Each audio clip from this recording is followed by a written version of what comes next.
अध्याय 1791 एक रहस्यमय व्यक्ति। इस समय जब अन्य कुलों के विशेषज्ञों को यंग कबीले के विशेषज्ञों के साथ मिला दिया गया तो यहाँ लगभग 80 सच्चे दायरे के विशेषज्ञ थे। लेकिन यांग यी की टीम में केवल 11 विशेषज्ञ शामिल थे। यंग कबीले की टीम को संख्याबल में भारी बढ़त हासिल थी। इस बीच यांग ये ने अपने मुंह के कोने पर लगे खून को पोंछा और यांग ये को घूरते हुए कहा, हम इस बात पर सहमत हुए कि जो मदद मांगता है वह दूसरे का पोता है। चलो मुझे दादाजी कहो। यंग यू का चेहरा उदासीन बना रहा और उसने अपना दाहिना हाथ हिलाते हुए कहा, उन्हें मार डालो। यंग किंग और बाकी लोग यह सुनकर हमला करने ही वाले थे, लेकिन अचानक उन्होंने दाईं ओर देखा। लाल रंग की पोशाक में एक महिला वहां दिखाई दी थी और वह धीरे धीरे उनकी दिशा में चल रही थी। वह यहाँ क्या कर रही है?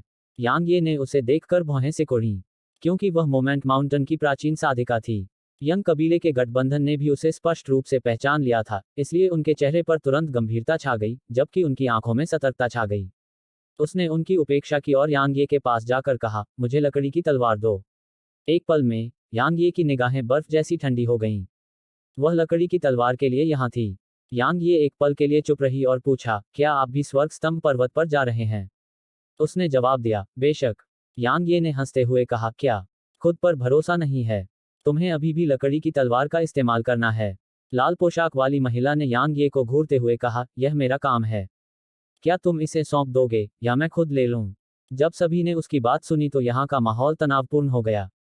यंग यू और अन्य लोगों को यांग ये की बदकिस्मती पर खुशी हुई। उन्हें उम्मीद नहीं थी कि वह वास्तव में यांग ये के लिए यहाँ आएगी, और यह उनके लिए बिल्कुल अच्छी खबर थी। यांग ये ने उसे देखा और मुस्कुराया, आओ और कोशिश करो और इसे ले लो। उसने सिर हिलाया, ठीक है।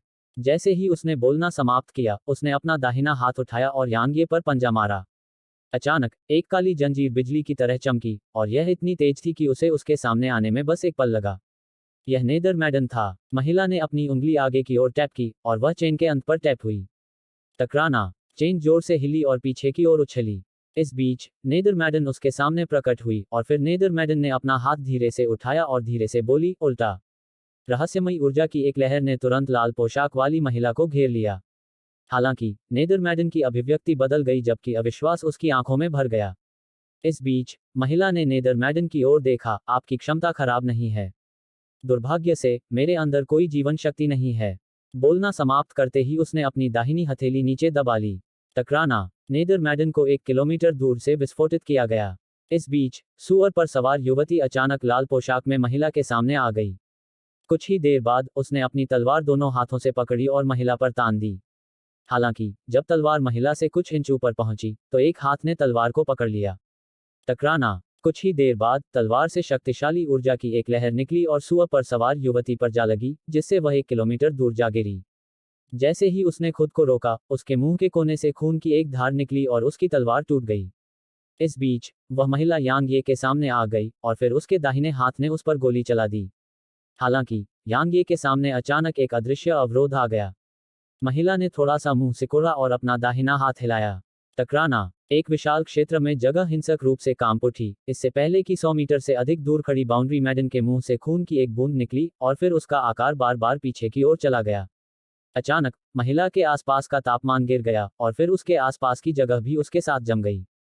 लेकिन लाल रोशनी की एक किरण अचानक उसके अंदर से बाहर निकलने में बस एक पल ही लगा। टकराना। आसपास की बर्फ तुरंत टुकड़ों में बिखर गई, और फिर वह पलटकर बर्फ युवती की ओर देखने लगी, दिलचस्प है। लेकिन तुम अभी भी बहुत छोटी हो। आइस मैडन ने लाल पोशाक वाली महिला की ओर देखा और फिर उसने अपना दाहिना हाथ हिलाया। एक पल में बर्फ ने चारों ओर को ढक लिया, और वे महीन ब्लेड की तरह थे जो लाल पोशाक वाली महिला पर गिर रहे थे। महिला ने बर्फ पर नजर डाली और फिर अपनी उंगली हिलाई। गहरे लाल रंग का खून का धागा आगे बढ़ा और इसने तुरंत उसके चारों ओर की बर्फ को मिटा दिया। उसी समय खून का धागा आइस मैडन के माथे से कुछ इंच पहले आ गया। अचानक यह रुक गया, और फिर यह बिखरने लगा। बस कुछ ही पलों में यह बिखर कर शून्य हो गया। लाल पोशाक वाली महिला दाहिनी ओर मुड़ी। वहां विस्मृति युवती खड़ी थी। इस समय ओब्लिवियन मैडन अपनी बाहों में लोमड़ी को कसकर पकड़े हुए लाल पोशाक वाली महिला को घूर रही थी। महिला के आसपास की जगह अचानक उसकी निगाहों के सामने बिखरने लगी। यंग कबीले के गठबंधन के विशेषज्ञों के चेहरे पर यह देखकर आश्चर्य हुआ, क्योंकि यह एक रहस्यमय क्षमता थी। लाल पोशाक में महिला ने भी ओब्लिवियन मैडन को देखा। वह दूर नहीं गई और अपने आसपास के स्थान को बिखरने दिया। बस इसी तरह समय की 3 सांसें बीत गईं, और उसके आसपास का स्थान स्थानिक दरारों में बिखर गया। हालांकि वह पूरी तरह से सुरक्षित थी। ओब्लिवियन मैडन ने उस महिला को बहुत देर तक देखा और फिर उसने यांग यी को देखा और कंधे उचका दिए, मैं उससे मुकाबला नहीं कर सकती। अपनी बात खत्म करने के बाद वह 1 किलोमीटर दूर चली गई। महिला ने ओब्लिवियन मैडन की तरफ देखा और फिर से हमला नहीं किया, क्योंकि उसकी नज़र यांग ये पर थी। लेकिन उसे झूंग वेइरन, यांग लियांशुंग, लाइट मैडन और शैडो मैडन को देखने में ज्यादा समय नहीं लगा। उसने पूछा, क्या आप सब भी इसे आजमाने का इरादा रखते हैं? बेशक, यांग लियांशुंग ने थोड़ा सिर हिलाया और फिर उसका दाहिना हाथ एक काले पंजे में बदल गया। एक पल बाद वह महिला के सामने आई और फिर उसका पंजा महिला के सिर के ऊपर की ओर उतरा। इस बीच लाल पोशाक वाली महिला ने अचानक अपनी दाहिनी मुट्ठी बंद की और उसे यांग लियांशुंग के पंजे पर पटक दिया। टकराना, यांग लियांशुंग को 300 मीटर दूर विस्फोट से उड़ा दिया गया। अमर काला फीनिक्स। इस बीच महिला अचानक बोली, दिलचस्प। दुर्भाग्य से आपकी तो बात ही छोड़िए, अमर काला फीनिक्स भी मेरे चरम पर मेरा मुकाबला नहीं कर सका। जैसे ही उसने बोलना समाप्त किया, उसने अपना दाहिना पैर नीचे पटका और एक रक्त लाल प्रकाश धागे में परिवर्तित हो गई जो यांग यी की ओर फेंकी गई। इस बीच झूंग वेइरन यांग ये के सामने आया और हमला करने वाला था, लेकिन यांग ये ने उसे अपने पीछे खींच लिया और अपनी हथेली को पलट दिया।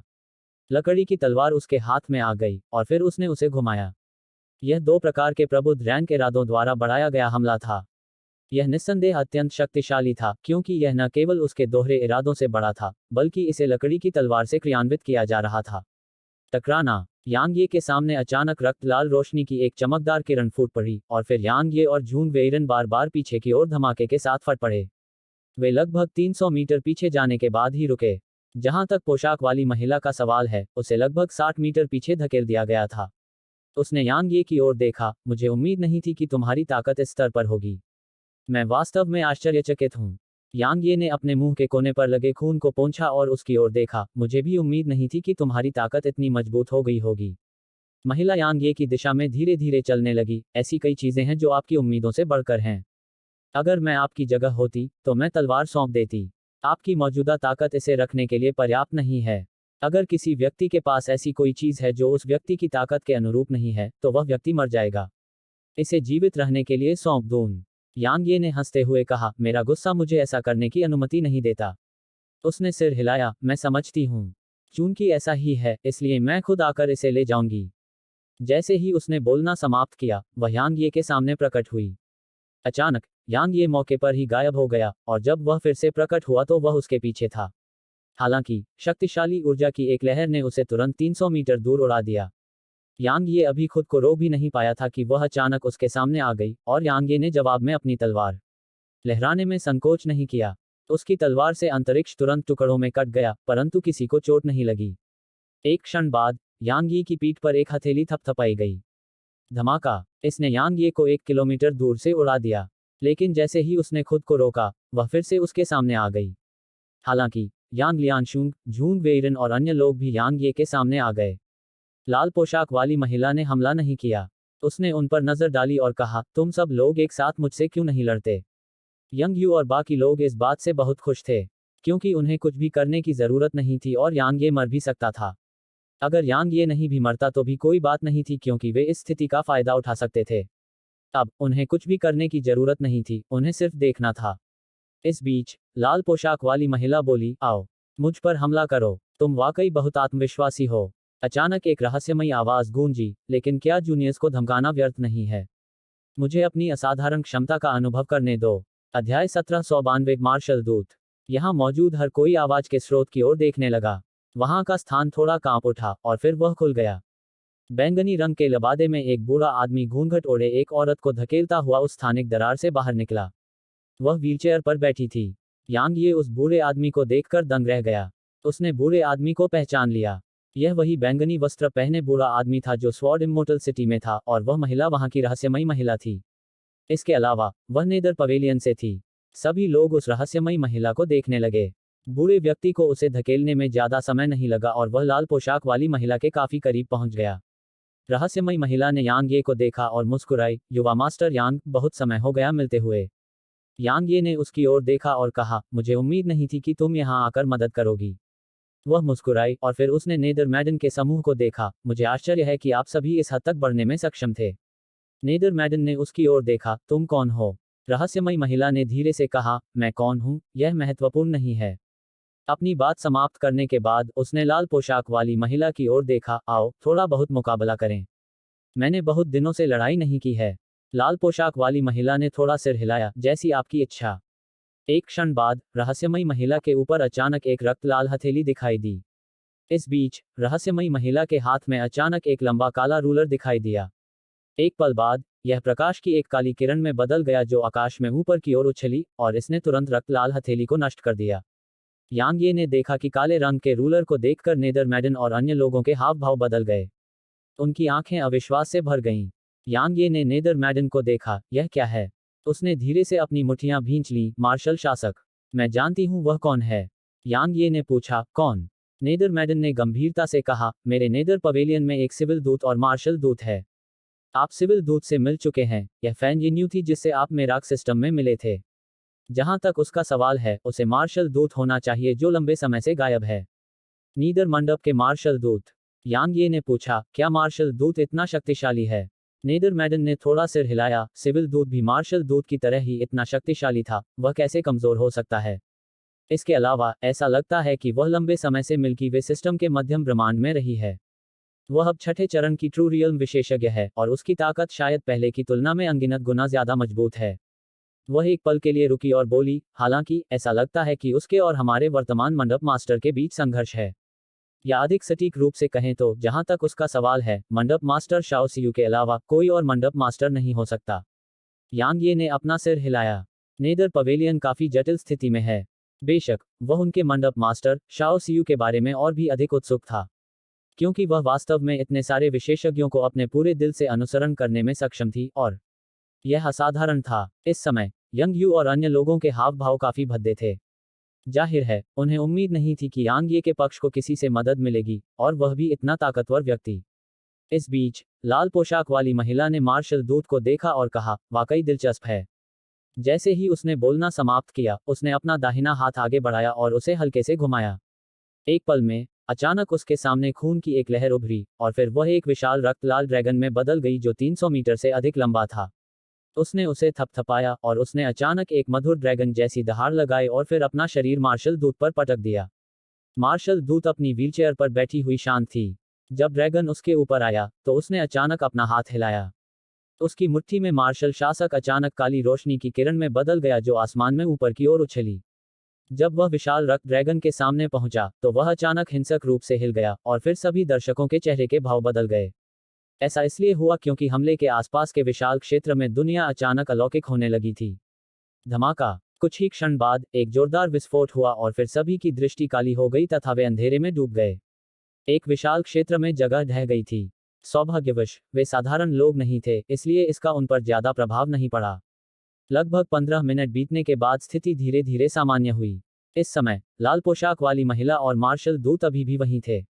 वे पूरी तरह ठीक लग रहे थे। कुछ पलों की खामोशी छा गई, और फिर मार्शल दूत ने अचानक कहा, मुझे पता है कि आपने अपनी पूरी ताकत का इस्तेमाल नहीं किया है, और अगर आप ऐसा करते हैं तो मुझे मारने में आपको कोई समस्या नहीं होनी चाहिए। हालांकि आप ऐसा नहीं करेंगे, क्योंकि स्वर्ग स्तंभ पर्वत की बाधा कुछ ही महीनों में कमजोर अवस्था में होगी। उस समय आपको और भी मजबूत चीजों का सामना करना होगा, है न? लाल पोशाक वाली महिला मार्शल दूत को बहुत देर तक देखती रही। मैं तुम्हें कुछ समय और जीने दूंगी। वह यांग यी की ओर देखने लगी, तुम्हें इसे न सौंपने का पछतावा होगा, क्योंकि मेरे बाद आने वाले लोग तुम्हारे प्रति इतने दयालु नहीं होंगे। जैसे ही उसने बोलना समाप्त किया, वह वहीं गायब हो गई। जब लाल पोशाक वाली महिला गायब हो गई, तो मार्शल दूत ने यंग यू के समूह को देखा और कहा, क्या तुम अब भी लड़ना चाहते हो? नेदरमैडन और अन्य लोगों ने भी यंग यू के समूह को देखा, और उनकी आंखें सतर्कता से भरी हुई थीं। यंग यू कुछ पलों के लिए चुप हो गया, और फिर अचानक उसने मार्शल दूत की ओर देखा, हम नहीं जाएंगे। कृपया आगे बढ़ें और चले जाएं। मार्शल दूत ने यंग यू की ओर देखा और फिर वह हंस पड़ी, जैसा कि यंग कबीले के पूर्वज से उम्मीद थी। तुम बहुत होशियार हो। जैसे ही उसने बोलना समाप्त किया, उसने यांग ये की ओर देखा, युवा मास्टर यांग, चलो। यांग ये ने कहा, धन्यवाद। अगर वह उनकी मदद करने नहीं आई होती, तो वे बहुत भयानक स्थिति में होते। आखिरकार लाल पोशाक वाली वह महिला बहुत मजबूत थी, और यंग कबीले का गठबंधन एक तरफ था। मार्शल दूत ने मुस्कुराते हुए कहा, युवा मास्टर यांग, मुझे धन्यवाद देने की कोई जरूरत नहीं है। मुझे स्वर्ग स्तंभ पर्वत में भी आपकी मदद की जरूरत है। यांग ये ने सिर हिलाया, मैं मना नहीं करूंगा। तो फिर मुझे पहले ही धन्यवाद देने की इजाजत दीजिए। वह मुस्कुराई, अलविदा। जैसे ही उसने बोलना समाप्त किया, बैंगनी वस्त्र पहने बूढ़ा आदमी उसके पीछे दिखाई दिया और फिर वे जाने वाले थे। हालांकि नेदरमैडन अचानक उसके पास गया और पूछा, क्या तुम मंडप मास्टर सीयू को भी खोजना चाहती हो? मार्शल दूत ने नेदरमैडन की ओर देखा और जवाब दिया, क्या वह अभी भी मंडप मास्टर है? नेदरमैडन ने सिर हिलाया। मार्शल दूत ने हंसते हुए कहा, उसे मंडप मास्टर बनने का क्या अधिकार है? जैसे ही उसने बोलना समाप्त किया, वह बूढ़े आदमी के साथ अंतरिक्ष में गायब हो गई। उनके जाने के बाद यांग ये, यांग लियांशुंग और अन्य लोग भी चले गए। यहाँ केवल यंग कबीले का गठबंधन ही बचा रहा। लू युनतियान ने अचानक यंग यू को देखा, सीनियर यंग, आपने उन्हें जाने क्यों दिया? बाकी लोगों ने भी उसे देखा और उनकी आंखों में सवालिया निशान थे। हालांकि यांग ये के पक्ष में एक और छठे चरण का सच्चा क्षेत्र विशेषज्ञ था, फिर भी उनके पास एक विनाशकारी बढ़त थी। क्योंकि यांग ये घायल था और उसके पास बहुत अधिक गहन ऊर्जा नहीं बची थी, इसलिए उसके पास बहुत अधिक युद्ध शक्ति नहीं बची थी। यंग यू ने उनकी ओर देखा और कहा, अगर हम हमला करते हैं तो हमारे पास यांग ये को मारने का अच्छा मौका होगा। लेकिन क्या आप सभी ने सोचा है कि अगर हम उसे मार भी दें तो हम कितने लोगों को खो देंगे? वे सभी चुप हो गए। हालांकि यांग यी के पास सिर्फ 11 विशेषज्ञ थे, लेकिन उन्होंने पहले ही उन 11 विशेषज्ञों की ताकत का अनुभव कर लिया था। उन 11 लोगों में से कोई भी साधारण विशेषज्ञ नहीं था। उनमें से हर एक बेहद रहस्यमय और दुर्जय था। इस बीच यंग यू ने कहा, आप सभी को यह समझना होगा कि इस मध्यम ब्रह्मांड में केवल हमारे कबीले ही अस्तित्व में नहीं हैं। कु कबीला, वू कबीला, गुप्त संप्रदाय और कई अन्य रहस्यमयी शक्तियां हैं। अगर हम यांग ये से मौत तक लड़ते हैं तो वह निश्चित रूप से हमें अपंग बना देगा। एक बार ऐसा होने पर यह बहुत संभावना है कि हम इस मध्यम ब्रह्मांड से मिट जाएंगे। वह एक क्षण के लिए रुका और बोला, कु कबीला, वू कबीला, गुप्त संप्रदाय और अन्य रहस्यमयी शक्तियां कमजोर नहीं हैं। इस बीच लू युनतियान ने अपना सिर हिलाया, लेकिन अगर हमने उसे ऐसे ही जाने दिया तो हमें भविष्य में अंतहीन परेशानियों का सामना करना पड़ेगा। बाकी लोगों ने सहमति जताने के लिए सिर हिलाया। यांग ये की ताकत और प्राकृतिक प्रतिभा बहुत भयानक थी। अगर उसे बढ़ने दिया जाता तो वे कल्पना भी नहीं कर सकते थे कि वह इतना शक्तिशाली बन जाएगा। यंग यू अचानक हंस पड़ी, वह ऐसा क्यों करेगा? वह अभी बड़ी मुसीबत में है और उसके पास अब हमारे साथ मुसीबत तलाशने का समय नहीं होगा। लू युनतियान ने पूछा, क्या मतलब है तुम्हारा? यंग यू ने जवाब दिया, आप सभी शायद स्वर्ग स्तंभ पर्वत के बारे में ज्यादा नहीं जानते होंगे। यह बहुत ही भयानक जगह है। फिर भी अब वहां के लोग यांग ये को निशाना बना रहे हैं। हाहा, इसलिए हमें बस इंतजार करना होगा और यांग ये के ठिकाने की जांच करने में उनकी मदद करनी होगी। जहां तक यांग ये की बात है तो उसे मारने वाले लोग होंगे। जैसे ही उसने बोलना समाप्त किया, उसके चेहरे पर मुस्कान और भी अधिक चमक उठी। लू युनटियन और अन्य लोगों को नहीं पता था कि स्वर्ग स्तंभ पर्वत में अस्तित्व कितना भयानक था, लेकिन उसे पता था। यह कहा जा सकता है कि यह मध्यम ब्रह्मांड में सबसे भयानक जगह थी, क्योंकि यह वास्तव में बुरे लोगों से भरी हुई जगह थी। उनके अलावा वहां सभी प्रकार के अन्य साधक और प्राचीन साधक थे। फिर भी अब वहां के अस्तित्व यांग यी को निशाना बना रहे थे। यंग कबीले के लिए यह बिल्कुल अच्छी खबर थी। अचानक उनसे कुछ ही दूरी पर स्थित स्थान अचानक कांप उठा और फिर वह फट गया। एक क्षण बाद एक आदमी स्थानिक दरार से बाहर निकला। उस आदमी ने यंग यू के समूह की ओर देखा और पूछा, यांग ये कौन है? यंग यू ने पूछा, तुम उसे क्यों ढूंढ रहे हो? उस आदमी की नजर यंग यू पर पड़ी और फिर यंग यू के हाव भाव पूरी तरह बदल गए। धमाका। कुछ ही क्षण बाद एक विस्फोट हुआ और फिर अन्य लोगों ने आश्चर्य से देखा कि यंग यू की आकृति 3 किलोमीटर दूर जाकर गिरी। इस बीच उस आदमी ने यंग यू को देखा और कहा, मैं सवाल पूछ रहा हूं, समझे? अध्याय 1793 द अंडरटेकर। वह व्यक्ति लगभग 30 वर्ष का था, उसके बाल कंधों तक लटक रहे थे और उसने लिनेन का लबादा पहना हुआ था। हालांकि उसका चेहरा शांत था, लेकिन उसका व्यक्तित्व गरिमा में और दबंग था। छठे चरण का सच्चा क्षेत्र विशेषज्ञ। मध्यम आयु वर्ग का वह व्यक्ति छठे चरण का सच्चा क्षेत्र विशेषज्ञ था। यंग क्विंग और अन्य लोग हमला करने ही वाले थे कि यंग यू ने अचानक हाथ हिलाकर उन्हें रोक दिया। यंग यू ने मध्यम आयु वर्ग के व्यक्ति को देखा और कहा, आप स्वर्ग स्तंभ पर्वत से हैं? अधेड़ उम्र के आदमी की आंखों में आश्चर्य झलक उठा, तुम्हें कैसे पता चला? यंग यू के मुंह पर मुस्कान आ गई और उसने जवाब दिया, तुम बहुत देर से आए हो। यांग ये भाग गया है। भाग गया? अधेड़ उम्र के आदमी ने भौहें सिकोड़ते हुए कहा, क्या तुम्हें पता है वह कहाँ है? यंग यू ने अपना सिर थोड़ा हिलाया, मुझे नहीं पता। हालांकि हम उसे खोजने में आपकी मदद कर सकते हैं। मध्यम आयु वर्ग के व्यक्ति ने यंग यू की ओर देखा और पूछा, आप बदले में क्या चाहते हैं? यंग यू ने जवाब दिया, कुछ नहीं, क्योंकि हमारी उससे दुश्मनी है। मध्यम आयु वर्ग के व्यक्ति ने सिर हिलाकर कहा, ठीक है। यंग यू ने एक पल के लिए हिचकिचाते हुए पूछा, क्या मैं आपका नाम जान सकता हूँ? मध्यम आयु वर्ग के व्यक्ति ने यंग यू की ओर देखा और जवाब दिया, बहुत समय पहले वे मुझे अंडरटेकर कहते थे। उपक्रमी। यंग यू ने अधेड़ उम्र के व्यक्ति की ओर देखा और कहा, यांग ये का छिपने का हुनर है। अगर वह छिप गया और खुद को दिखाने से इनकार कर दिया, तो हम शायद उसे ढूंढ नहीं पाएंगे। हालांकि मेरे पास एक तरीका है जिससे मैं उसे खुद को दिखाने के लिए मजबूर कर पाऊंगा। हालांकि यह थोड़ा जोखिम भरा है। अधेड़ उम्र के आदमी ने धीरे से अपनी आंखें बंद की, मुझे बताओ। यंग यू की मुस्कान और भी चौड़ी हो गई जब उसने मध्यम आयु वाले व्यक्ति की बात सुनी। प्राचीन शहर। स्वर्ग विनाश महाद्वीप छोड़ने के बाद यांग ये का समूह प्राचीन शहर में लौट आया और नेदर मैडन और अन्य लोग उसके साथ यहां लौट आए। प्राइमर्डियल पगोडा में यांग ये पागलों की तरह स्वस्थ होने लगा। उसकी चोटें ठीक हो गईं। यद्यपि उसने यंग यू के साथ युद्ध के अंत में बढ़त हासिल कर ली थी, फिर भी उसकी ताकत काफी हद तक समाप्त हो गई थी। उस लड़ाई ने उसे यह एहसास दिलाया कि भले ही वह छठे चरण के सच्चे दायरे के विशेषज्ञों से लड़ सकता है, लेकिन उन्हें मारना उसके लिए काफी मुश्किल था। अगर उनके बीच लड़ाई जारी रही, तो उसके जीतने की संभावना केवल 50% होगी अगर वह दिव्य इंजवाला और वारगॉड की भुजा जैसे बाहरी शक्ति स्रोतों का उपयोग न करे। दूसरे शब्दों में, यह संभावना थी कि उसे मार दिया जाएगा। लाल पोशाक वाली महिला के लिए, भले ही वह भी सच्चे दायरे के छठे चरण में थी, लेकिन उसे परंपरा के आधार पर नहीं आंका जा सकता था। उसकी ताकत निश्चित रूप से सच्चे दायरे के छठे चरण से बहुत अधिक थी। संक्षेप में कहें तो उसकी ताकत पर्याप्त नहीं थी। इसका मुख्य कारण यह था कि उनके विरोधी बहुत पुराने थे। जहां तक युवा पीढ़ी की बात है, तो युवा पीढ़ी में ऐसा कोई व्यक्ति मिलना बहुत मुश्किल था जो उनसे मुकाबला कर सके। अचानक यांग यी के कानों में एक आवाज गूंजी, बच्चे, मुझे बाहर निकालो, मैं उस बूढ़े की तरह 10 अस्तित्वों से लड़ सकता हूँ। यांग ये ने पलट कर देखा तो सिर अचानक उसके पास ही प्रकट हो गया था। उस दिन सिर के झुकने के बाद वह आदिकालीन शिवालय में ही रहा और आदिकालीन शिवालय ने उस पर फिर से हमला नहीं किया। हालांकि यांग ये ने भी उसे जाने नहीं दिया। यह मुख्य रूप से इसलिए था क्योंकि यांग ये ने ऐसा करने की हिम्मत नहीं की थी। आखिरकार सिर एक भयानक अस्तित्व था। एक बार सिर मुक्त हो जाने पर यह स्पष्ट था कि वह सबसे पहले सिर से मारा जाएगा। उस समय सिर को दबाने में मदद करने वाले आदिकालीन शिवालय के बिना वह सिर का मुकाबला नहीं कर सकता था।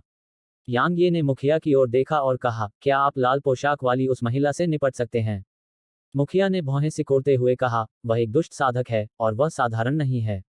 लेकिन वह यहाँ क्या कर रही है? उसे सील कर दिया गया था। यांग ये ने आगे कहा, उसे किसी ने सील कर दिया था। दरअसल शायद दाऊवादी वेश में उस बूढ़े आदमी ने ही उसे सील किया था।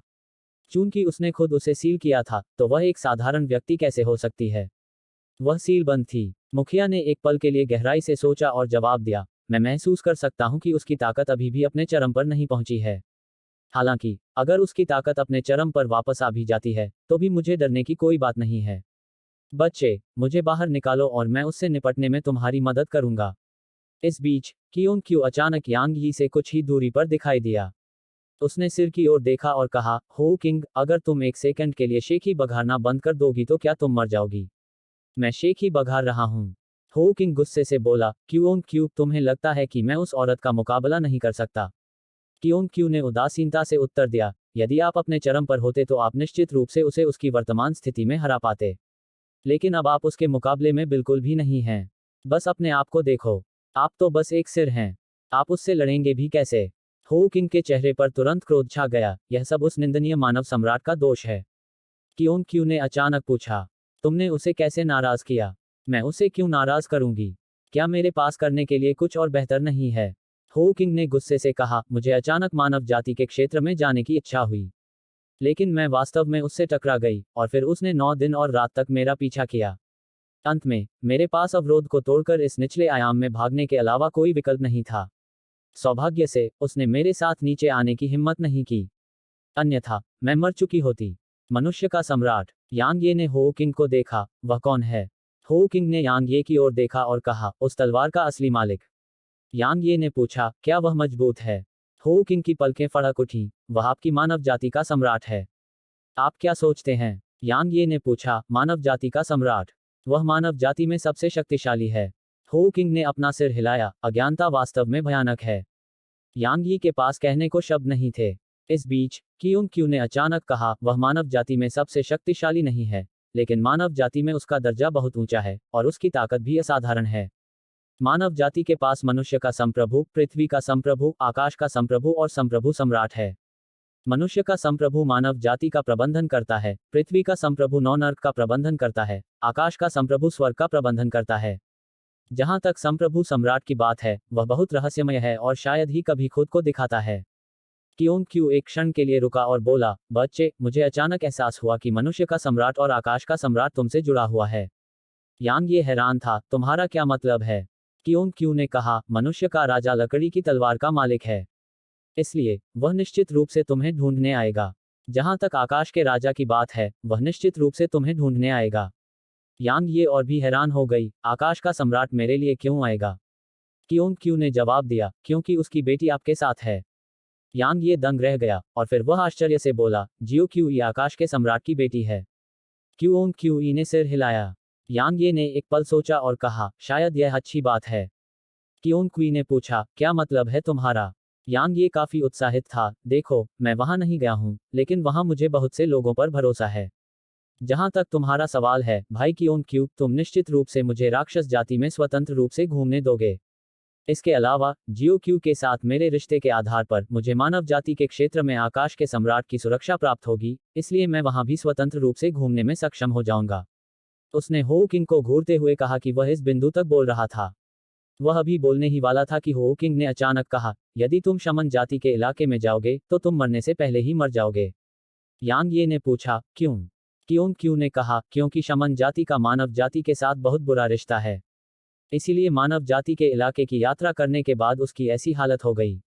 हो किंग ने क्यू की ओर ठंडी नजर से देखा, क्या आपको लगता है कि अगर आप वहां जाएंगे तो आपको कोई तकलीफ नहीं होगी? क्यू ने उदासीनता से कहा, मुझे पता है, इसलिए मैं वहां नहीं जाऊंगा। किसी ऐसे व्यक्ति के विपरीत जो इतना साहसी है और अपने आप वहां गया है। हो किंग ने क्यू को नजरअंदाज किया और यांग ये को देखा, बच्चे, मुझे जाने दो और मैं तुम्हारे उन दुश्मनों से निपट लूंगा। तुम क्या सोचते हो? यांग ये ने अपना सिर हिलाया, मुझे डर है कि आप पहले मुझसे निपटेंगे। हो किंग के पास कहने के लिए शब्द नहीं थे। यांग ये ने उन पर अपनी सांसें बर्बाद नहीं की और अपना स्वास्थ्य लाभ जारी रखा। हो किंग ने आसपास के माहौल पर नजर डाली और कहा, मुझे पता है कि यह जगह क्या है। क्यू ने जवाब दिया, तुम्हें इतना समय लग गया। हो किंग ने धीमी आवाज में कहा, मुझे उम्मीद नहीं थी कि जिस खजाने की मेरी जादूगर जाति खोज रही है, वह वास्तव में इस बच्चे के पास होगा। क्यू एक पल के लिए चुप हो गया और बोला, मुझे भी इसकी उम्मीद नहीं थी। हो किंग ने यांग ये की ओर देखा और कहा, उस बच्चे का भाग्य बहुत बड़ा है। क्यू ने अपना सिर हिलाया, लेकिन उसे भी बहुत खतरा है। हो किंग ने कहा, सौभाग्य हमेशा खतरे के साथ आता है। क्यू ने सिर हिलाया, यह सच है। कुछ देर की खामोशी छा गई और फिर हो किंग अचानक बोल पड़ा, अगर वह बड़े ब्रह्मांड में चला गया तो तुम क्या करोगे? मुझे मत बताओ कि तुम उसके खिलाफ कुछ नहीं करोगे। अगर यह खजाना मानव जाति के हाथों में वापस आ गया, तो यह न केवल मेरी जादूगर जाति के लिए एक बड़ा खतरा होगा, बल्कि यह तुम्हारी राक्षस जाति के लिए भी एक बड़ा खतरा होगा। क्यू बहुत देर तक चुप रहा और फिर उसने जवाब दिया, मुझे नहीं पता। यांगी की चोटें आदिकालीन पैगोडा की मदद से पूरी तरह से ठीक हो गईं। वह भाग्यशाली था कि उसके पास आदिकालीन पैगोडा था, अन्यथा उन चोटों को ठीक होने में कुछ महीने लग जाते। उसने आदिकालीन शिवालय नहीं छोड़ा। स्ट्रोई के साथ कुछ देर खेलने के बाद वह तीसरे स्तर पर चला गया। प्रशिक्षण। जहां तक उसका सवाल था, सबसे महत्वपूर्ण बात थी अपनी ताकत बढ़ाना। आखिरकार, बहुत से लोग उसके पास मुसीबत मोल लेने आ रहे थे, और वे सभी बहुत पुराने विशेषज्ञ थे। उनकी मौजूदा ताकत उनका सामना करने के लिए स्पष्ट रूप से अपर्याप्त थी। इसके अलावा, जबकि इस बार उसे मार्शल दूत की सहायता प्राप्त थी, क्या वह पुनः उसकी सहायता करेगी? अपने आप पर भरोसा करना सबसे अच्छा था। समय बीतता गया। पलक झपकते ही 3 दिन बीत गए। अचानक, यांग ये ने साधना बंद कर दी और बाहरी दुनिया में लौट गई। एक हॉल में, यांग ये ने यांग लियांशुंग को देखा और पूछा, क्या हुआ? उसने साधना करना बंद कर दिया था क्योंकि यांग लियांशुंग उसे देखना चाहता था। यांग लियांशुंग एक पल के लिए चुप रहा और बोला, यंग कबीले का गठबंधन वू कबीले के पास चला गया है, और वे चाहते हैं कि वू कबीला एन नानजिंग को उन्हें सौंप दे। वू कबीला उनके अनुरोध को अस्वीकार करने में असमर्थ हो सकता है। यह सुनते ही यांग ये की आंखें तुरंत बर्फ जैसी ठंडी हो गईं। अध्याय 1794 तुम सब कूड़ा हो। मार्शल स्वर्ग महाद्वीप। मार्शल स्वर्ग शहर। यहाँ का माहौल बहुत तनावपूर्ण था और ऐसा इसलिए था क्योंकि यहाँ अवांछित मेहमानों का एक समूह आया हुआ था। शहर के ऊपर आसमान में करीब 70 सच्चे दायरे के विशेषज्ञ थे और वे यंग कबीले के गठबंधन के विशेषज्ञ थे। यंग यू ने समूह का नेतृत्व किया। वू कबीले के मुखिया वू वेन यंग यू के सामने खड़े थे। वू वेन के पीछे 20 सच्चे दायरे के विशेषज्ञ थे और वे सभी तीसरे चरण या उससे ऊपर के थे। वू वेन ने यंग यू के समूह पर नजर डाली और कहा, आप सभी यहाँ चाय के लिए नहीं आए हैं। यंग यू ने अपना सिर थोड़ा हिलाया, भाई वो, हमारा तुम्हारे प्रति कोई बुरा इरादा नहीं है। हम यहाँ केवल एन नानजिंग के लिए हैं। अगर तुम उसे सौंप दोगे तो हम तुरंत चले जाएंगे। आन नानजिंग। वू वेन का चेहरा उदास हो गया। यंग यू, वह मेरे वू कबीले की सदस्य है। यंग यू ने वू वेन की आंखों में देखा, वह वू कबीले की सदस्य नहीं है, वह यांग ये की पत्नी है। वू वेन ने उत्तर दिया, वह अब मेरे वू कबीले की शिष्या है। इसके अलावा उसने आपके कबीलों और यांग ये के बीच लड़ाई में भाग नहीं लिया था। यंग यू ने अपना सिर हिलाया, वू वेन, मैं बस स्पष्ट कहूंगा। यांग ये और यांग कबीले के सदस्य छिप गए हैं और हम उसे नहीं ढूंढ पा रहे हैं। इसलिए हमें उसे खुद को दिखाने के लिए मजबूर करने के लिए उसका इस्तेमाल करना होगा। उसने वू वेन के पीछे बैठे विशेषज्ञों की ओर देखा और आगे कहा, हम वू कबीले के साथ परेशानी नहीं चाहते हैं, लेकिन शर्त यह है कि वो कबीला उसे सौंप दे। अगर तुम उसे सौंप दोगे तो हम तुरंत चले जाएंगे। वू वेन ने यंग यू को लंबे समय तक देखा और फिर वह हंसा, ऐसा लगता है कि यान कबीले को कुचलना तुम्हारे लिए पर्याप्त नहीं था और तुम मेरे वू कबीले के साथ भी ऐसा ही करना चाहते हो। यंग यू ने उदासीनता से कहा, भाई वो, एन नानजिंग आपके कबीले का सदस्य नहीं है। अपने वू कबीले के विशेषज्ञों को एक बाहरी व्यक्ति के लिए क्यों मरवाना। वू वेन ने यंग यू की बात को नजरअंदाज किया। उसने अपना दाहिना हाथ हिलाया और पूरा शहर अचानक रोशनी के एक बड़े से घेरे में आ गया। इसने पूरे शहर को पूरी तरह से ढक लिया। एक गठन, शहर की सुरक्षा संरचना। इस बीच वू वेन ने यंग यू को देखा, यह मेरा जवाब है। यंग यू ने कुछ देर तक वू वेन को देखा और कहा, मेरा विश्वास करो, तुम्हें इसका पछतावा होगा। इसके अलावा तुम्हारा वो कबीला उसे सुरक्षित नहीं रख पाएगा जब तक वो म्यू खुद को नहीं दिखाता। जैसे ही उसने बोलना समाप्त किया, उसने लिनन के लिबादे में अधेड़ उम्र के आदमी को देखा जो उसके बगल में खड़ा था। हमें यांगी को खुद को दिखाने के लिए मजबूर करने के लिए उस महिला को पकड़ना होगा, अन्यथा अगर वह छिपा रहा तो हम उसे कभी नहीं ढूंढ पाएंगे। वह अधेड़ उम्र का आदमी अंडरटेकर था। अंडरटेकर ने धीरे से अपनी आंखें खोली और फिर वू वेन को देखा। कुछ देर बाद वह वू वेन के सामने आया और फिर उसने अपनी मुट्ठी आगे की ओर पटक दी। अंडरटेकर के पीछे एक क्रूर जानवर की छवि दिखाई दी तथा उसकी मुट्ठी के चारों ओर मुट्ठी की अनेक छवियां भी दिखाई दी। वू वेन को उम्मीद नहीं थी कि अंडरटेकर अचानक हमला करेगा और वह चौंक गया। हालांकि उसकी प्रतिक्रिया बहुत तेज थी और उसने भी अपनी मुट्ठी आगे की ओर पटक दी। टकराना। जैसे ही वे संपर्क में आए, वू वेन की अभिव्यक्ति में भारी बदलाव आया। दरार। कुछ ही देर बाद हड्डियों के टूटने की आवाज गूंजी। एक हाथ हवा में उड़ गया जबकि वू वेन का फिगर उड़ गया। वह 3 किलोमीटर से ज्यादा दूर तक उड़ता रहा और फिर आखिरकार उसने खुद को रोक लिया। जैसे ही वह रुका, वू वेन के मुंह से खून की कुछ बूंदें छलक आईं। वो कबीले के अन्य सभी विशेषज्ञों के हाव भाव अचानक बदल गए और उनकी आंखें आश्चर्य से भर गईं। वू वेन ने अंडरटेकर की ओर देखा, सच्चे क्षेत्र का छठा चरण। इस समय उसकी आंखों में एक गंभीर भाव था। ऐसा इसलिए था क्योंकि उसके सामने खड़ा यह छठे चरण का सच्चा क्षेत्र विशेषज्ञ कोई साधारण छठे चरण का सच्चा क्षेत्र विशेषज्ञ नहीं था। इस बीच अंडरटेकर एक कदम आगे बढ़ा और हमला करने ही वाला था, लेकिन अचानक एक सफेद बालों वाला बूढ़ा आदमी अंडरटेकर के सामने आ गया। बूढ़े आदमी के हाथ में प्लेटिनम का भाला था। छठे चरण का सच्चा क्षेत्र विशेषज्ञ। वो कबीले के विशेषज्ञ उसे देखकर बहुत खुश हुए, क्योंकि वह वो कबीले के पूर्वजों में से एक था। वूये और अंडरटेकर ने एक दूसरे को देखा और फिर एक दूसरे पर मुट्ठी और भाला फेंका। टकराना। एक जोरदार विस्फोट हुआ और फिर सफेद बालों वाला बूढ़ा व्यक्ति 300 मीटर पीछे धकेल दिया गया, जबकि अंडरटेकर को लगभग 200 मीटर पीछे धकेल दिया गया। यह दृश्य देखकर वो कबीले के सभी लोगों के चेहरे पर उदासी छा गई। वूये ने अंडरटेकर की ओर ठंडी नजर से देखा, आप यंग कबीले से नहीं हैं। इस बीच यंग यू ने अचानक कहा, वह स्वर्ग स्तंभ पर्वत से है। वूये की आंखें सिकुड़ गईं और उसका चेहरा उदास हो गया जब उसने अंडरटेकर की ओर देखा। इस बीच यंग यू ने अचानक कहा, भाई वूये, यांगे के पास एक तलवार है जो स्वर्ग स्तंभ पर्वत पर अवरोध के खिलाफ बहुत प्रभावी है। इसलिए वहां सभी विशेषज्ञ उसे निशाना बना रहे हैं, लेकिन वह छिप गया है जबकि उसकी पत्नी एन नानजिंग आपके वो कबीले में है। भाई वूये, अगर आप उसे अपने कबीले में रखते हैं तो वह आपके कबीले में विपत्ति लाएगी। वूये चुप हो गया। स्वर्ग स्तंभ पर्वत। वह स्वाभाविक रूप से उस जगह के बारे में काफी कुछ जानता था, क्योंकि यह एक ऐसी जगह थी जहां वह भविष्य में जाने वाला था। इसी तरह वह जानता था कि यह कितना भयानक था। फिर भी अब वहां के लोग वास्तव में यांगे को निशाना बना रहे थे। यह मुख्य मुद्दा नहीं था। मुख्य मुद्दा यह था कि बहुत संभव है कि वे एन नानजिंग का उपयोग करना चाहें। इस बीच यंग यू ने कहा, भाई वूये, वह आपके वो कबीले की सदस्य नहीं है, तो एक बाहरी व्यक्ति के लिए हमारे कबीलों और स्वर्ग स्तंभ पर्वत से क्यों लड़ रहे हो। वो कबीला नहीं चाहता कि उसकी सालों की मेहनत रातों रात बर्बाद हो जाए, है ना? वो ये ने धीरे से अपनी मुट्ठियां भींच लीं। अचानक एक आवाज गूंजी, वो कबीले को इस बारे में उलझन में पड़ने की जरूरत नहीं है। जैसे ही आवाज गूंजी, सबने दाईं ओर देखा तो सफेद पोशाक में एक महिला दिखाई दी। यह नानजिंग था। एन नानजिंग ने वो कबीले के सदस्यों की ओर देखा और कहा, मैं इस अवधि के दौरान पूरे वो कबीले द्वारा प्रदान किए गए मार्गदर्शन के लिए आभारी हूं और मैं इस दयालुता को कभी नहीं भूलूंगा। जैसे ही उसने बोलना समाप्त किया, वह अंडरटेकर और अन्य लोगों की ओर देखने लगी, क्या तुम मुझे नहीं ढूंढ रहे हो? मैं यही हूं। यंग यू ने उसकी ओर देखा और फिर वह उसके सामने आ गया। उसने अपने दाहिने हाथ से उसे नोच लिया और उसके चारों ओर की जगह तुरंत विकृत हो गई। एन नानजिंग की अभिव्यक्ति अपरिवर्तित रही और उसने बस अपने दाहिने हाथ से स्काई स्प्लिट को पकड़ लिया और उसे आगे की ओर धकेल दिया। यंग यू ने वास्तव में उसके हमले को गंभीरता से नहीं लिया। आखिरकार हर कोई यांग ये और यांग लियांशुंग जितना असामान्य नहीं था। हालांकि जब उसकी हथेली स्काई स्प्लिट के संपर्क में आई तो उसकी अभिव्यक्ति में भारी बदलाव आया। टकराना। हर कोई आश्चर्य से देख रहा था कि यंग यू 300 मीटर दूर जा गिरी और आन नानजिंग 150 मीटर से अधिक पीछे नहीं हटी। सबसे भयावह हिस्सा यह था कि वह खुद को रोकने के बाद तुरंत यंग यू के सामने प्रकट हुई और उसने स्काई स्प्लिट को दोनों हाथों में लेकर यंग यू पर पटक दिया, जिससे उसके चारों ओर के विशाल क्षेत्र में जगह विकृत हो गई।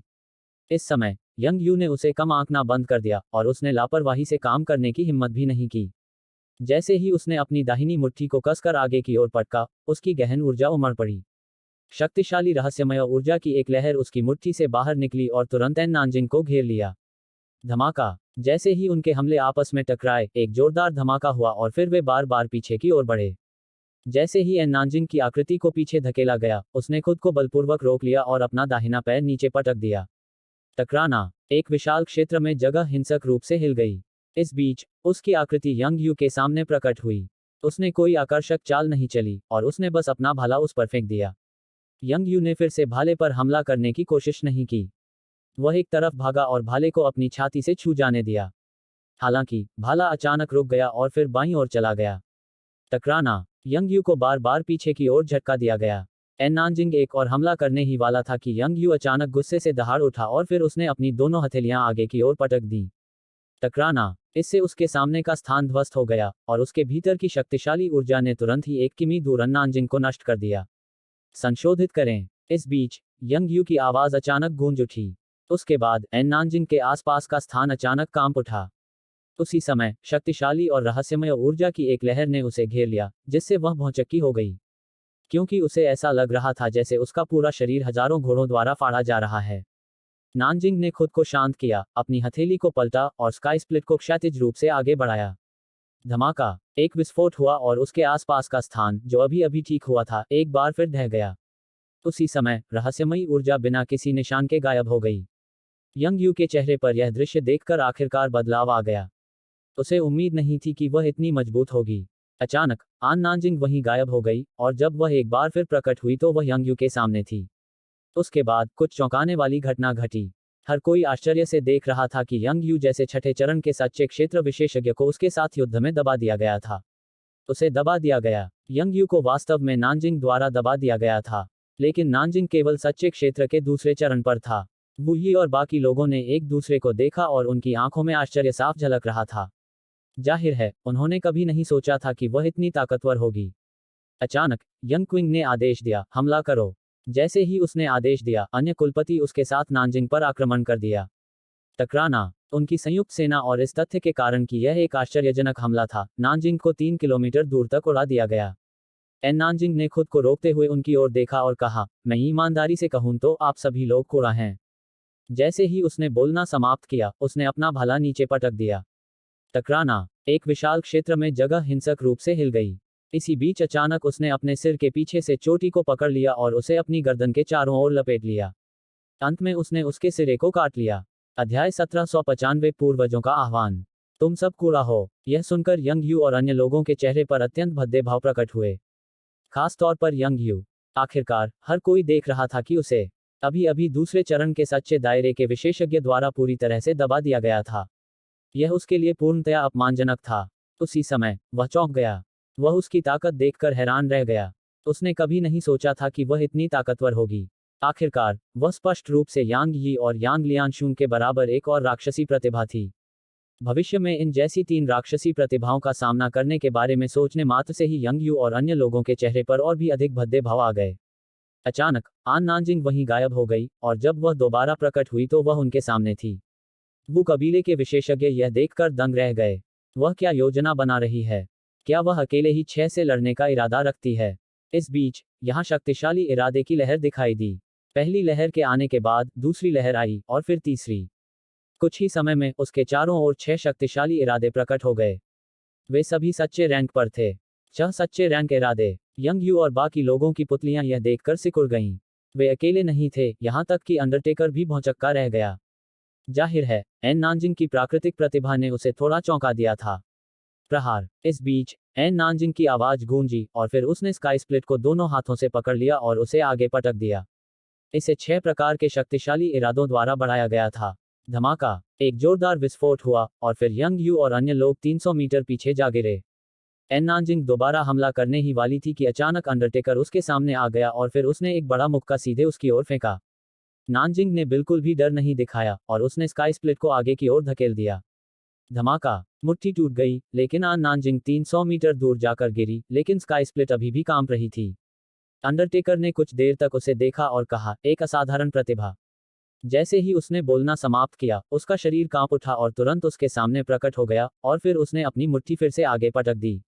एन नानजिंग की आंखों में क्रूरता की झलक दिखाई दी, और फिर उसने अपने पैर की नोक को जमीन पर पटका और उसी जगह 360 डिग्री घूम गई। उसी समय उसने स्काई स्प्लिट को घुमाया। टकराना। एन नानजिंग को 300 मीटर दूर धकेल दिया गया, लेकिन अंडरटेकर को भी 30 मीटर पीछे धकेल दिया गया। अंडरटेकर ने अपनी हथेली पर नजर डाली। उस पर एक निशान था। वह एक पल के लिए चुप हो गया और एन नानजिंग की ओर देखा। कहने की जरूरत नहीं है, तुम बहुत मजबूत हो।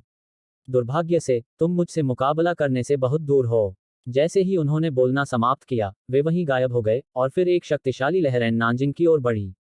जहां जहां से यह गुजरा, यहां तक अंतरिक्ष भी इसके सामने विकृत हो गया। अंतरिक्ष टूटा नहीं, बल्कि विकृत हुआ। यह पूरी तरह से विकृत हो गया था, और ऐसा लग रहा था कि यह अपने अंदर की किसी भी चीज को टुकड़े टुकड़े कर सकता है। एन नानजिंग की पुतलियां बन गईं, और फिर उसने एक कदम आगे बढ़ाया। जैसे ही उसने वह कदम उठाया, उसके अंदर से 6 तरह के शक्तिशाली इरादे निकल पड़े। बस ऐसे ही शक्तिशाली ऊर्जा की ये 2 लहरें हवा में एक दूसरे से टकरा गईं। टकराना। एक विशाल क्षेत्र में जगह तुरंत ढह गई। यहां मौजूद बाकी सभी लोग बार बार पीछे की ओर चले गए। अंतरिक्ष को सामान्य होने में ज्यादा समय नहीं लगा। इस बीच एन नानजिंग और अंडरटेकर की आकृतियां उनके सामने प्रकट हुईं। इस समय उसके मुंह के कोने पर लाल रंग का निशान था। अंडरटेकर फिर से हमला करने ही वाला था कि वो ये अचानक उसके सामने आ गया। हर कोई वो ये को देख रहा था, यहां तक वो कबीले के विशेषज्ञ भी। वो ये स्पष्ट रूप से एन नानजिंग की रक्षा करने की कोशिश कर रहा था। वो ये पहले काफी हिचकिचा रहा था, लेकिन जब उसने उसकी ताकत देखी तो उसने हिचकिचाना बंद कर दिया। उसे सुरक्षा दो। भले ही उन्हें एक निश्चित कीमत चुकानी पड़े, उन्हें उसकी रक्षा करनी ही थी। इस बीच यंग यू ने अचानक वो ये को देखा। भाई वो, क्या यह इसके लायक है? वो ये ने यंग यू की ओर उदासीनता से देखा। भले ही वह मेरे वो कबीले का हिस्सा नहीं है, लेकिन वह मेरे संस्थापक पूर्वज की शिष्या है, इसलिए उसे मेरे वो कबीले का सदस्य माना जा सकता है। यंग यू, मेरा वो कबीला यांग ये के साथ आपके व्यवसाय में हस्तक्षेप नहीं करना चाहता है, लेकिन मुझे उम्मीद है कि आप एन नानजिंग को परेशान नहीं करेंगे। यंग यू ने उसकी आंखों में देखा। हम उसे आज ले जाने पर जोर देते हैं। वो ये की आंखें बर्फ की तरह ठंडी हो गईं। तुम एक बार कोशिश क्यों नहीं करते? मैं करूंगा। यह यंग यू ने नहीं कहा था, यह अंडरटेकर था। जैसे ही उसने बोलना समाप्त किया, वह आसमान में उड़ गया, और उसके पीछे एक क्रूर जानवर का भूत दिखाई दिया। एक पल बाद उसने अपना दाहिना हाथ बढ़ाया और वूये पर पटक दिया। गर्जन। उसके पीछे स्थित अलौकिक पशु प्रेत ने अचानक वूये पर दहाड़ लगाई, और फिर आकाश से अदृश्य ऊर्जा की एक लहर बरसी, जिसके साथ आकाश को थामे रखने में सक्षम एक विशाल हथेली भी थी। इस समय मार्शल हेवन सिटी में सभी को घुटन महसूस हो रही थी। यहां तक कि वू वेन और अन्य ट्रू रियल्म विशेषज्ञों को भी बहुत असहज और थोड़ा घुटन महसूस हो रही थी। वू ये की आंखों में क्रूरता की चमक दिखाई दी, और फिर उसने अपना दाहिना पैर नीचे पटका और एक सफेद रोशनी की किरण में बदल गई जो आसमान में ऊपर की ओर उठी। यह बहुत तेज थी और तुरंत ही विशाल हथेली से टकरा गई। धमाका। ऐसा लगा जैसे आसमान में बिजली की गड़गड़ाहट गूंज रही हो। हर कोई इससे चकित हो गया, और फिर टक्कर के बिंदु से भयानक ऊर्जा की लहर फूट पड़ी। जहां भी यह गुजरी, वहां का वातावरण हिंसक रूप से हिल उठा। धमाका। अचानक ऊर्जा की लहर के केंद्र से एक विस्फोट हुआ, और फिर एक आकृति वहां से बाहर निकली। वो कबीले के विशेषज्ञों ने तुरंत भद्दे भाव प्रकट किए, क्योंकि यह वू ये था। अंडरटेकर ने अचानक हवा में अपना दाहिना हाथ हिलाया।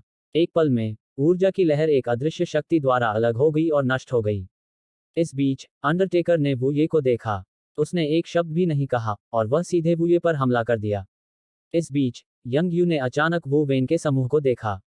वह एक पल के लिए चुप हो गया, फिर उसकी आंखों में क्रूरता चमक उठी। पीछे मत हटो और उन सभी को मार डालो। लू युनटियन और अन्य लोगों के चेहरे पर यह बात सुनकर भाव बदल गए। वह क्या योजना बना रहा है? वह वो कबीले का सफाया करने की योजना बना रहा है। लेकिन यह उनके लिए सही था, क्योंकि उनके पास अभी अंडरटेकर की मदद थी। इस तथ्य के साथ कि उनके 5 कबीले एकजुट हो गए थे, उनके पास वो कबीले को कुचलने की ताकत थी।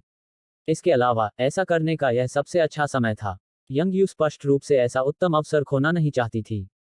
वो वेन यंग यू के इरादों को स्पष्ट रूप से समझ गया था, इसलिए उसने तुरंत अपना दाहिना हाथ हिलाया। एक पल में नीचे की संरचना कांप उठी और फिर प्रकाश की कई किरणें यंग यू के समूह की ओर आसमान में उछलीं। उसी समय वो कबीले के विशेषज्ञ शहर के भीतर से आकाश में उड़े। झगड़ा करना। नानजिंग ने स्वाभाविक रूप से छोड़ने का विकल्प नहीं चुना। वो कबीले की यह स्थिति उसके कारण ही आई थी, तो वह कैसे छोड़ सकती थी? नानजिंग ने यंग यू पर हमला किया। यंग यू की आंखों में क्रूरता झलक उठी जब उसने नानजिंग को उस पर आक्रमण करते देखा। मुझे भी तो देखना है कि तुम कितने राक्षसी हो। जैसे ही उसने बोलना समाप्त किया, वह नानजिंग पर भी आक्रमण कर दिया। हालांकि वो कबीले के पास रक्षात्मक संरचना थी, लेकिन युद्ध शुरू होते ही वे एक वंचित स्थिति में आ गए। क्योंकि यंग कबीले का गठबंधन 5 कबीलों का गठबंधन था और उनके पास अंडरटेकर भी था। ऐसी परिस्थितियों में वो कबीले की सेना स्वाभाविक रूप से उनके हमले का सामना करने में असमर्थ थी। मौत तक की लड़ाई। वो कबीले के सच्चे दायरे के विशेषज्ञों को लगातार गिरने में ज्यादा समय नहीं लगा, जबकि वुई को अंडरटेकर द्वारा बार बार पीछे धकेला जा रहा था। हमारे पूर्वज को बुलाओ। अचानक वू ये की आवाज आसमान से गूंजी। वू वेन ने बिना किसी हिचकिचाहट के अपना दाहिना हाथ हिलाया। पैतृक आह्वान।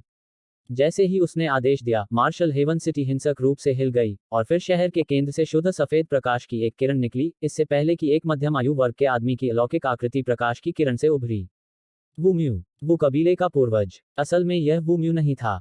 वू म्यू ही वह था जिसने वो कबीले को पुनर्जीवित किया था और उसकी ताकत उसके संस्थापक पूर्वज से भी ज्यादा थी। इसलिए वो कबीले के पैतृक आह्वान ने वू म्यू को बुलाया। यंग यू और अन्य लोगों के चेहरे के भाव बदल गए जब उन्होंने वू म्यू को देखा। आखिरकार वू म्यू मध्यम ब्रह्मांड में एक व्यवहारिक रूप से अजेय अस्तित्व था। वू यी और अंडरटेकर के अलावा बाकी सभी ने लड़ना बंद कर दिया। यंग यू और अन्य ने स्वाभाविक रूप से तब तक अपना हमला जारी रखने की हिम्मत नहीं की जब तक कि वू म्यू से निपटा नहीं गया। वू म्यू ने आसपास के माहौल पर नजर डाली और उसकी आंखों में एक चकित भाव था। लेकिन उसकी नजर साफ होने में ज्यादा समय नहीं लगा। आखिर में उसने एन नानजिंग को देखा और मुस्कुराया। नानजिंग ने चुपचाप उसे थोड़ा सा झुकाया। वू म्यू ने सिर हिलाया और फिर उसने यंग यू को देखा। बाद वाले के हाव भाव थोड़े बदल गए। इस बीच वू म्यू ने अंडरटेकर को देखा और फिर उसने अंडरटेकर की दिशा में अपनी उंगली थपथपाई। धमाका। अंडरटेकर को 1 किलोमीटर दूर तक उड़ा दिया गया। एक बार जब अंडरटेकर ने खुद को रोका, तो उसने वू म्यू की ओर देखा और फिर उसकी अभिव्यक्ति थोड़ी बदल गई। यह आप हैं? वू म्यू की आंखों में आश्चर्य की एक झलक दिखी। तुम मुझे पहचानते हो? अंडरटेकर ने गंभीरता से कहा, मैंने तुम्हें स्वर्ग स्तंभ पर्वत से गुजरते देखा। वू म्यू ने थोड़ा सिर हिलाया। मैं समझ गया। इस बीच अंडरटेकर के मुंह के कोनों पर एक क्रूर मुस्कान उभर आई। अगर यह तुम्हारा मुख्य शरीर होता तो मैं तुरंत चला जाता, लेकिन अब तुम सिर्फ आत्मा का एक कतरा रह गए हो। जैसे ही उसने बोलना समाप्त किया, उसका शरीर धीरे धीरे ऊपर तैरने लगा। उसी समय उसके भीतर से एक शक्तिशाली आभा बाहर निकली। आभा और अधिक प्रबल होती गई। अध्याय 1796। ऐसे आदमी को तलाक दे दो। मार्शल हेवन सिटी के ऊपर आकाश में वू म्यू के चेहरे पर उदासीनता का भाव था। जहां तक वो कबीले के विशेषज्ञों की बात है, तो वे काफी चिंतित थे। आखिरकार यह लड़ाई उनके वो कबीले के भाग्य से संबंधित थी। इस समय यंग यू और अन्य लोग भी चिंतित थे। यह वू म्यू था जो पिछले युग का एक असाधारण विशेषज्ञ था।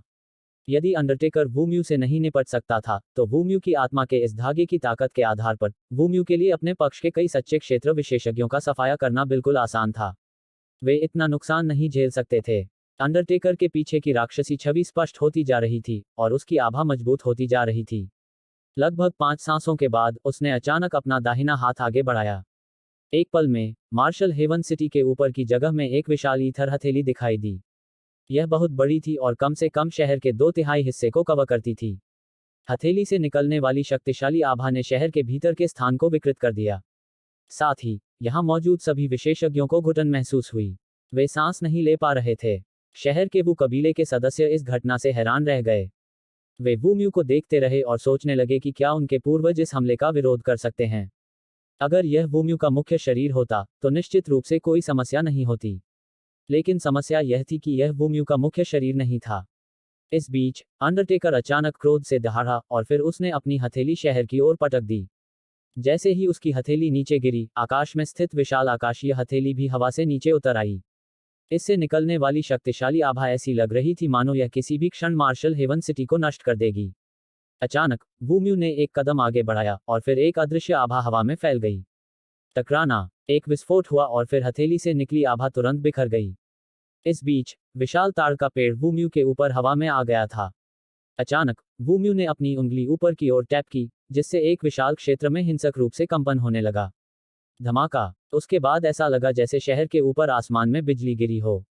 विशाल ताड़ का पेड़ पहले तो हिंसक रूप से हिलने लगा, फिर धीरे धीरे टूटने लगा और शहर में प्रवेश करने से ठीक पहले यह टुकड़ों में फट गया।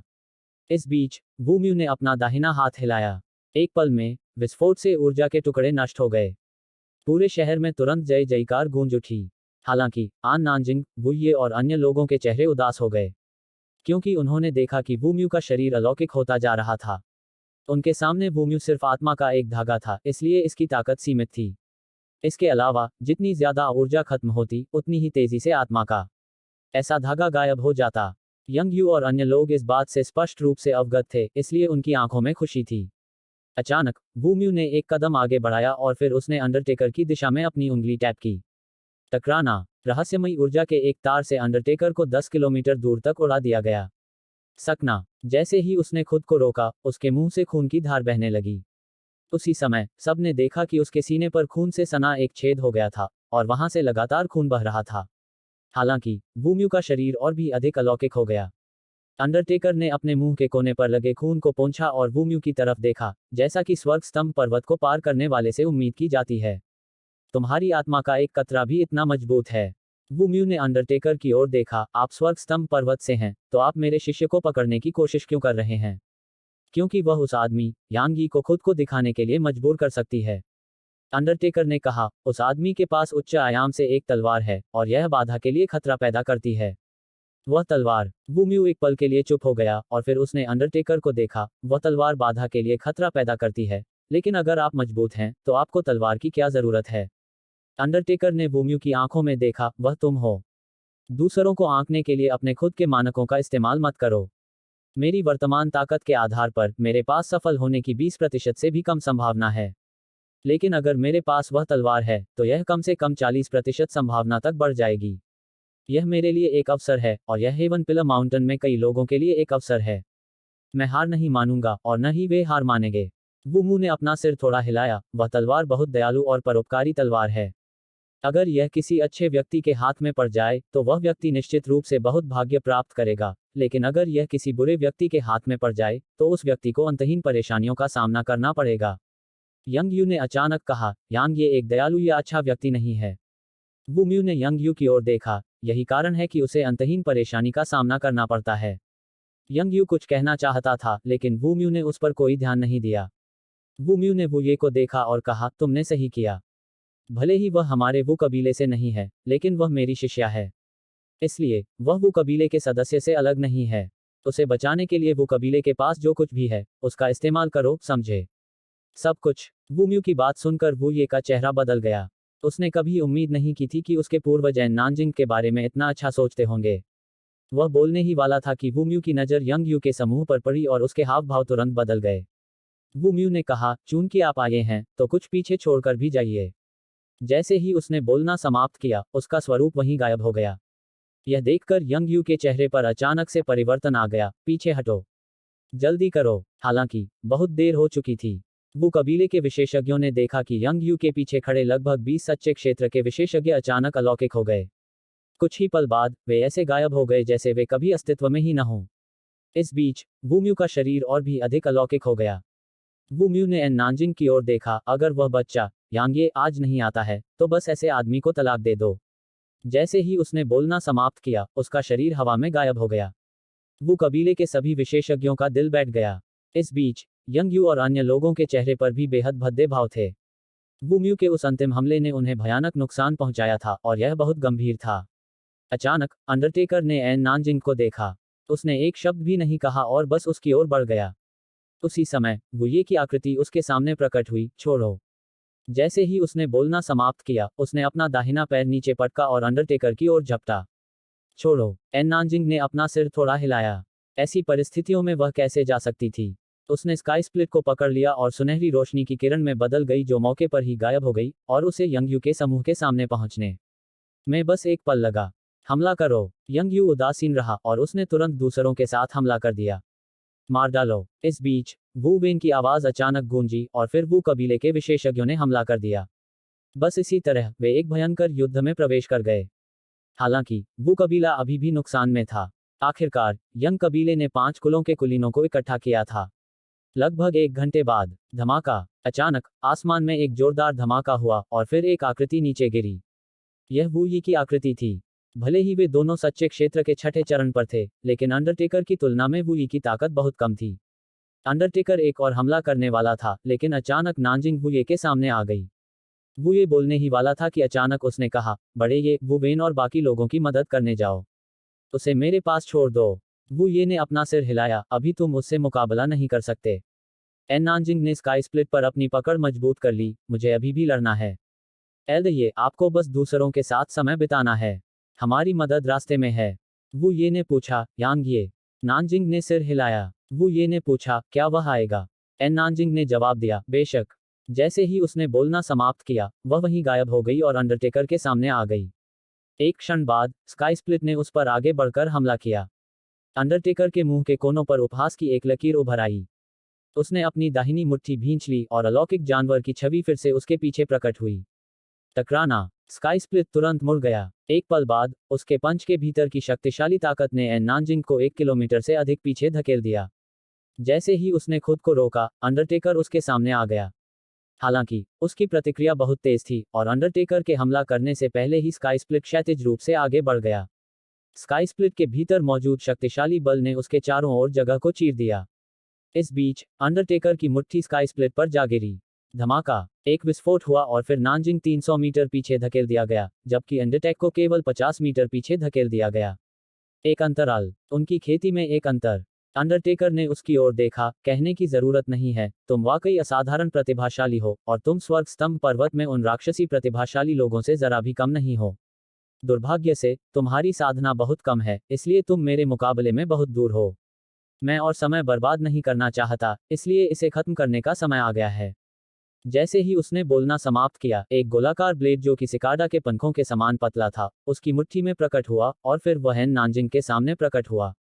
नानजिंग की पुतलियां थोड़ी सिकुड़ गईं, जबकि उसकी गहरी ऊर्जा पागलपन की हद तक बढ़ गई। उसके बाद स्काई स्प्लिट ने तेजी से आगे की ओर वार किया। इस बीच अंडरटेकर ने बचने की कोशिश नहीं की और उसने अपना गोलाकार ब्लेड स्काई स्प्लिट पर घुमाया। बस ऐसे ही वे एक दूसरे से टकरा गए। जैसे ही वे संपर्क में आए, एन नानजिंग की अभिव्यक्ति नाटकीय रूप से बदल गई और उसने पीछे हटने का इरादा किया। लेकिन बहुत देर हो चुकी थी। अनुभव करना। परिचालित ब्लेड ने स्काई स्प्लिट की नोक को चीर दिया और फिर वह सीधा आर पार निकल गया। नानजिंग ने युद्ध में अपनी दुर्जय प्रवृत्ति पर भरोसा किया और अपने शरीर को बलपूर्वक हिलाया तथा ठीक उसी क्षण उस स्थान को छोड़ दिया जब स्काई स्प्लिट को काटा गया था। हालांकि यह अभी भी थोड़ा धीमा था। अनुभव करना। एक हाथ हवा में उड़ गया और स्काई स्प्लिट, जो 2 टुकड़ों में कटा हुआ था, उसके साथ हवा में उड़ गया। अध्याय 1797। क्या तुम्हें मेरी अनुमति मिली? अंडरटेकर ने एन नानजिंग की ओर देखा। यह खत्म हो गया है। जैसे ही उन्होंने बोलना समाप्त किया, उनका स्वरूप वहीं गायब हो गया। नानजिंग की पुतलियां सिकुड़ गईं। वह हमला करने ही वाली थी कि अचानक तलवार की आवाज गूंजी और फिर प्रकाश की एक किरण हवा को चीरती हुई अंडरटेकर के सामने आ पहुंची। अंडरटेकर ने थोड़ा सा भौहें सिकुड़ी और अपनी कृपाण को क्षैतिज रूप से लहराया।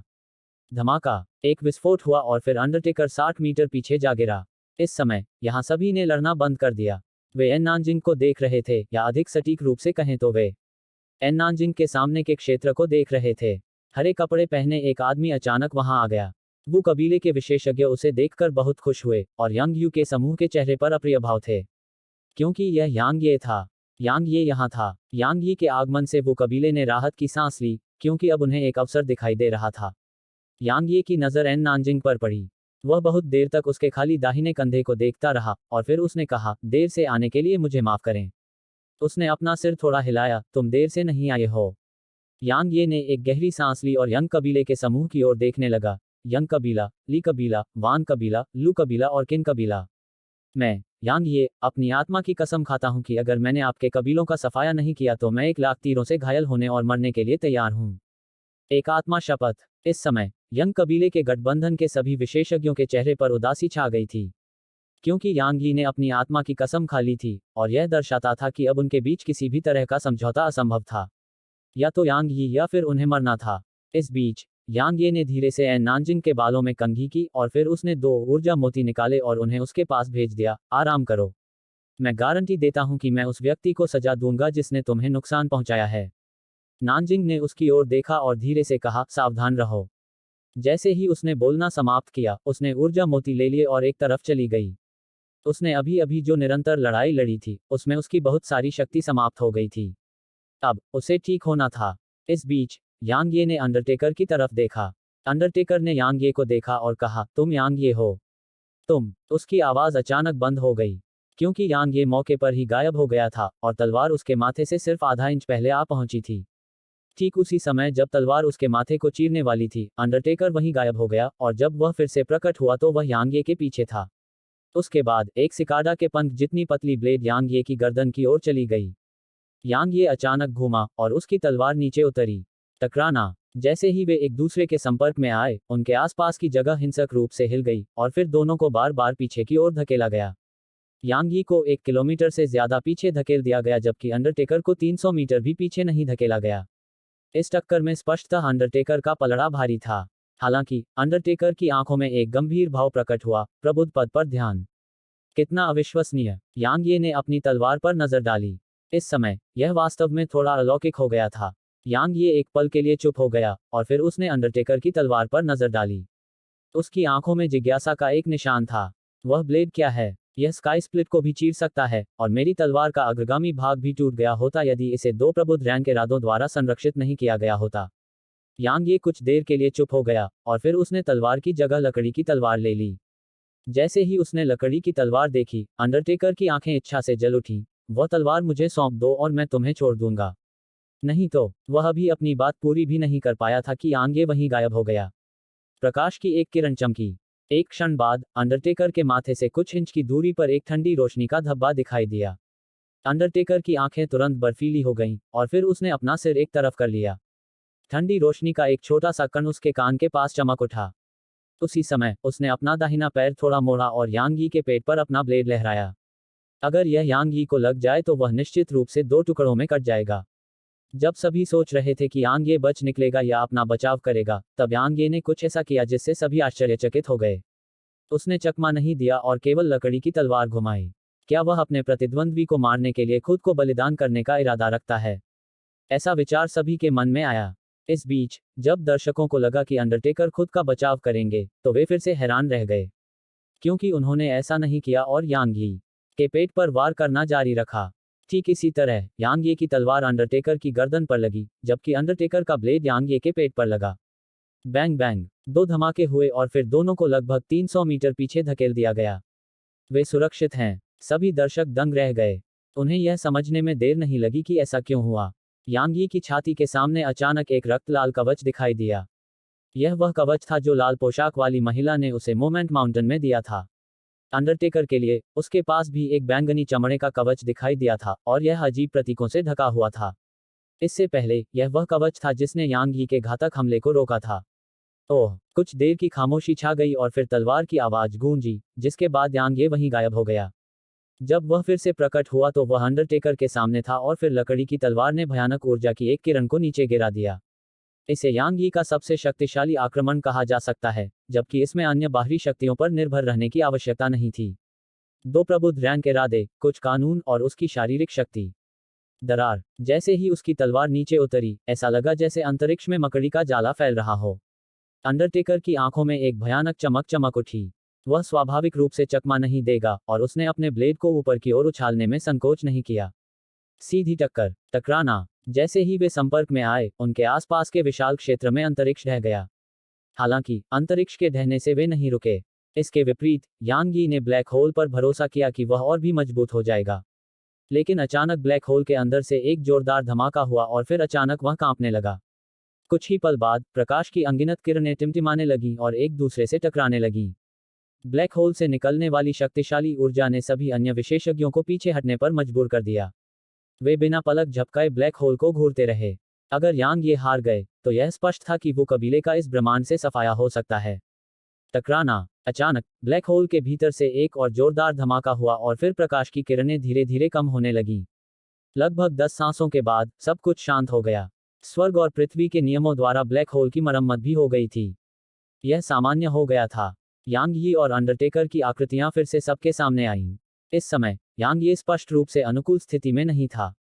उसका चेहरा पीला पड़ गया था जबकि उसके शरीर पर दर्जनों चोटें लगी हुई थीं। यहां तक कि उसके चेहरे पर भी कई गहरे घाव थे। चोटों से लगातार खून बह रहा था जिससे यांग ये के कपड़े लाल हो गए थे। इसके विपरीत अंडरटेकर की स्थिति काफी बेहतर थी। यद्यपि उसे भी कुछ चोटें आई थीं, लेकिन वे गंभीर नहीं थीं। वो कबीले के विशेषज्ञों के चेहरे पर अप्रिय भाव उभर आए। जहां तक यांग यू के समूह का सवाल है, उन्होंने राहत की सांस ली। जाहिर है, यांग ये एक राक्षसी प्रतिभा थे, लेकिन उनकी साधना का क्षेत्र बहुत ही निम्न था, इसलिए वे स्थिति को बदल नहीं सकते थे। अंडरटेकर ने अपने शरीर पर लगी चोटों पर नजर डाली और फिर यांग ये की ओर देखा। जब मैं स्वर्ग स्तंभ पर्वत से निकला था, तो मुझे दो असाधारण प्रतिभाओं से मिलने की उम्मीद नहीं थी। कोई आश्चर्य नहीं कि उस लकड़ी की तलवार ने तुम्हें चुना। जैसे ही उसने बोलना समाप्त किया, वह यांग ये की दिशा में धीरे धीरे चलने लगा। उसके हर कदम से जगह हिंसक रूप से कांपने लगी। उसी समय उसके अंदर से एक भयानक आभा की लहर निकली और यांग ये पर टूट पड़ी। यह दृश्य देखकर दर्शकों के दिल कांप उठे। उन्हें पता था कि अंडरटेकर गंभीर होने वाला है।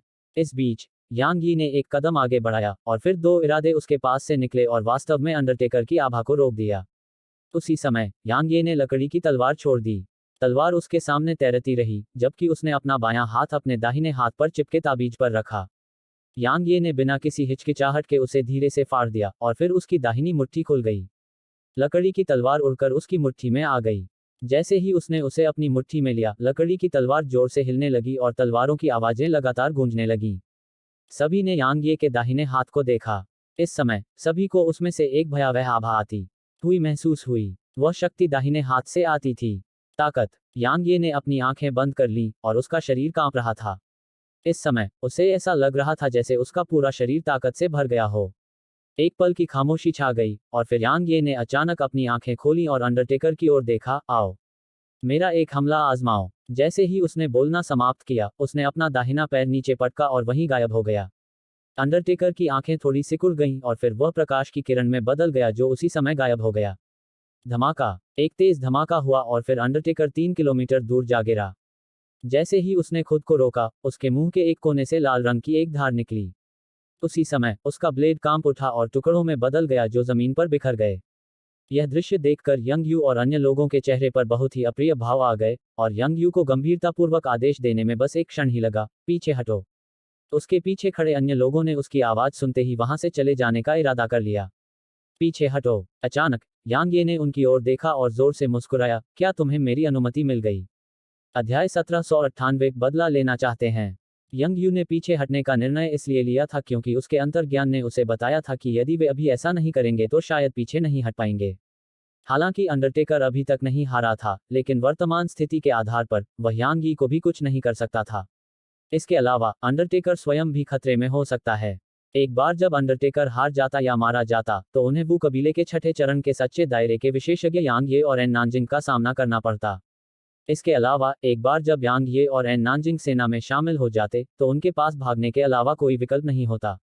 यंग यू ने स्थिति का विश्लेषण किया, इसलिए उसने अंडरटेकर के वास्तव में हारने से पहले ही पीछे हटने का फैसला किया। हालांकि उसने कुछ अनदेखा कर दिया था। यांग ये उन्हें कैसे जाने दे सकता था? यांग ये की बात सुनकर यंग यू और बाकी लोगों का दिल बैठ गया। कुछ देर की खामोशी छा गई और फिर यंग यू ने अचानक अंडरटेकर की तरफ देखा। उसकी ताकत बाहरी ताकत के स्रोतों पर निर्भर रहने के कारण सच्चे दायरे के छठे चरण को पार कर गई है। स्वाभाविक रूप से आपके पास जो ताकत है, उससे आपको उससे डरने की कोई जरूरत नहीं है, लेकिन अगर आप अकेले ही उससे लड़ते रहेंगे, तो यह निश्चित रूप से समय की बर्बादी होगी। तो क्यों ना हम सेना में शामिल हो जाएं? अंडरटेकर ने अपने मुंह के कोने पर लगे खून को पोंछा और यांग ये को देखा। अधिक सटीक रूप से कहें तो वह यांग ये के दाहिने हाथ को देख रहा था। वह एक पल के लिए चुप हो गया और सिर हिलाकर कहा, ठीक है। यांग यू ने एक गहरी सांस ली और अपना दाहिना हाथ लहराया। यांग ये को मारने के लिए तुम जो कुछ भी कर सकते हो, करो। जैसे ही उसने बोलना समाप्त किया, वह यांग ये पर टूट पड़ा। उसके पीछे 40 से अधिक सच्चे क्षेत्र के विशेषज्ञ भी तेजी से यांग ये पर टूट पड़े। अंडरटेकर एक क्षण के लिए चुप हो गया और फिर वह यांग यी पर टूट पड़ा। दो छठे चरण के सच्चे दायरे के विशेषज्ञ और 40 से अधिक सच्चे दायरे के तीसरे चरण या उससे ऊपर के विशेषज्ञ। इस तरह के बल की आभा ही यांग यी को कुचलने के लिए पर्याप्त थी। हमला। अचानक वू ये की आवाज गूंजी। इस समय वू कबीला यांग ये से बंधा हुआ था, वे एक साथ जिएंगे और मरेंगे। अगर यांग ये मर गया तो वू कबीला भी खत्म हो जाएगा। इसलिए उन्हें युद्ध में शामिल होना पड़ा। इस बीच यांग ये ने लकड़ी की तलवार पर अपनी पकड़ मजबूत कर ली, जबकि उसकी आंखों में क्रूरता भर गई। एक पल बाद उसने अपना दाहिना पैर नीचे पटका और खून की लाल रोशनी की किरण में तब्दील हो गया जो विस्फोटक रूप से आगे की ओर बढ़ी। इस बार यांग यी का लक्ष्य अंडरटेकर नहीं था, बल्कि 5 कुलों के सच्चे दायरे के विशेषज्ञ थे। उनकी मौजूदा ताकत के साथ 5वें चरण से नीचे के विशेषज्ञ उनकी तलवार का सिर्फ एक ही वार झेल पाएंगे। जहां तक 5वें चरण के विशेषज्ञों की बात है, तो वे ज्यादा से ज्यादा सिर्फ 2 वार झेल पाएंगे। जैसे ही यांग ये भीड़ पर टूट पड़ा, कत्लेआम शुरू हो गया। हर चमकती रोशनी के साथ सिर उड़ गए। किसी का सिर उड़ने में व्यवहारिक रूप से बस एक सांस का समय लगता है। 5 कुलों के विशेषज्ञ इससे भयभीत हो गए, खासतौर पर सच्चे क्षेत्र के 5वें चरण से नीचे के साधक। इस समय वे पूरी तरह से भयभीत थे। कई लोगों में पीछे हटने की इच्छा थी। वास्तव में यह सिर्फ इच्छा नहीं थी, उन्होंने पीछे हटना शुरू कर दिया था। यहां तक वान कबीले और ली कबीले के मुखिया भी उनमें शामिल थे। अंडरटेकर और यंग यू यांग ये को रोकना चाहते थे, लेकिन यांग ये ने उनसे लड़ने से इनकार कर दिया। उसका उद्देश्य साधारण ट्रू रियल्म विशेषज्ञ थे, इसलिए वे उसके खिलाफ बेहद शक्तिहीन हो गए, क्योंकि वे उसकी गति के साथ तालमेल नहीं रख सकते थे। कुछ ही देर में यंग यू को आखिरकार एहसास हो गया कि स्थिति कितनी गंभीर थी, क्योंकि यांग यी के हाथों 1 दर्जन से ज्यादा ट्रू रियल्म विशेषज्ञ मारे जा चुके थे। यंग यू की चिंतित आवाज गूंजी, पीछे हटो, जल्दी करो, पीछे हटो, इसके लिए बहुत देर हो चुकी है। अचानक एक भयानक आवाज गूंजी और फिर यांग लियांशुंग यहां प्रकट हुई। नेदर मैडन और अन्य लोग उसके साथ थे। यंग यू और अन्य लोगों के चेहरे पर तब बहुत ही भद्दे भाव आ गए जब उन्होंने यांग लियांशुंग के समूह को देखा। पीछे हटना। इस समय उनके मन में बस यही एक विचार था। अंडरटेकर के अलावा यंग यू और अन्य लोगों ने दूर की ओर गोली चलाई। उन्हें अभी भी कुछ उम्मीद थी और उन्हें लगा कि वे एक गिरोह बनाकर यांग ये को मार सकते हैं या वो कबीले को भी कुचल सकते हैं। हालांकि यांग लियांशुंग के आने से उन्हें एहसास हुआ कि अब यह असंभव था, भले ही उनके पास 2 और छठे चरण के सच्चे दायरे के विशेषज्ञ हों। यांग ये ने उनका पीछा नहीं किया। उसने यांग लियांशुंग को देखा, मैं उन्हें तुम्हारे पास छोड़ दूंगा। उसने थोड़ा सिर हिलाया और वू ये को देखा, क्या तुम बदला लेना चाहते हो? वू ये ने जवाब दिया, बेशक। तो आओ। जैसे ही उसने बोलना समाप्त किया, वह नेदर मैडन और अन्य लोगों के साथ वहीं गायब हो गई। वू ये ने वू वेन को देखा, यहाँ रुको और यहाँ के मामलों से निपटो। तुम में से बाकी लोग मेरे साथ आओ। उसने तुरंत वो कबीले के विशेषज्ञों को यंग यू के समूह के पीछे ले गया। जब उनके दुश्मन गिर गए तो वे स्वाभाविक रूप से उन पर हमला करने का कोई मौका नहीं छोड़ते थे। यांग ये ने अंडरटेकर की ओर देखा, अब समय आ गया है कि हम इसे खत्म कर दें। उसका रूप प्रकाश की किरण में बदल गया जो उसी समय गायब हो गई और अंडरटेकर के पीछे दिखाई दी। उसी समय उसकी लकड़ी की तलवार अंडरटेकर की गर्दन पर वार कर गई। अंडरटेकर की प्रतिक्रिया बहुत तीव्र थी और उसने तुरंत पलटकर अपनी मुट्ठी आगे पटक दी। धमाका। एक धीमा धमाका हुआ और अंडरटेकर 3 किलोमीटर दूर जा गिरा। साथ ही उसका पूरा दाहिना हाथ भी फट गया। अंडरटेकर ने अपनी टूटी हुई बांह पर नजर डाली, एक पल के लिए चुप हो गया और फिर यांग यी की ओर देखा, यह कौन सी बांह है? यह वास्तव में बहुत मजबूत है। यांग ये ने उसे कोई जवाब नहीं दिया और वहीं से गायब हो गया।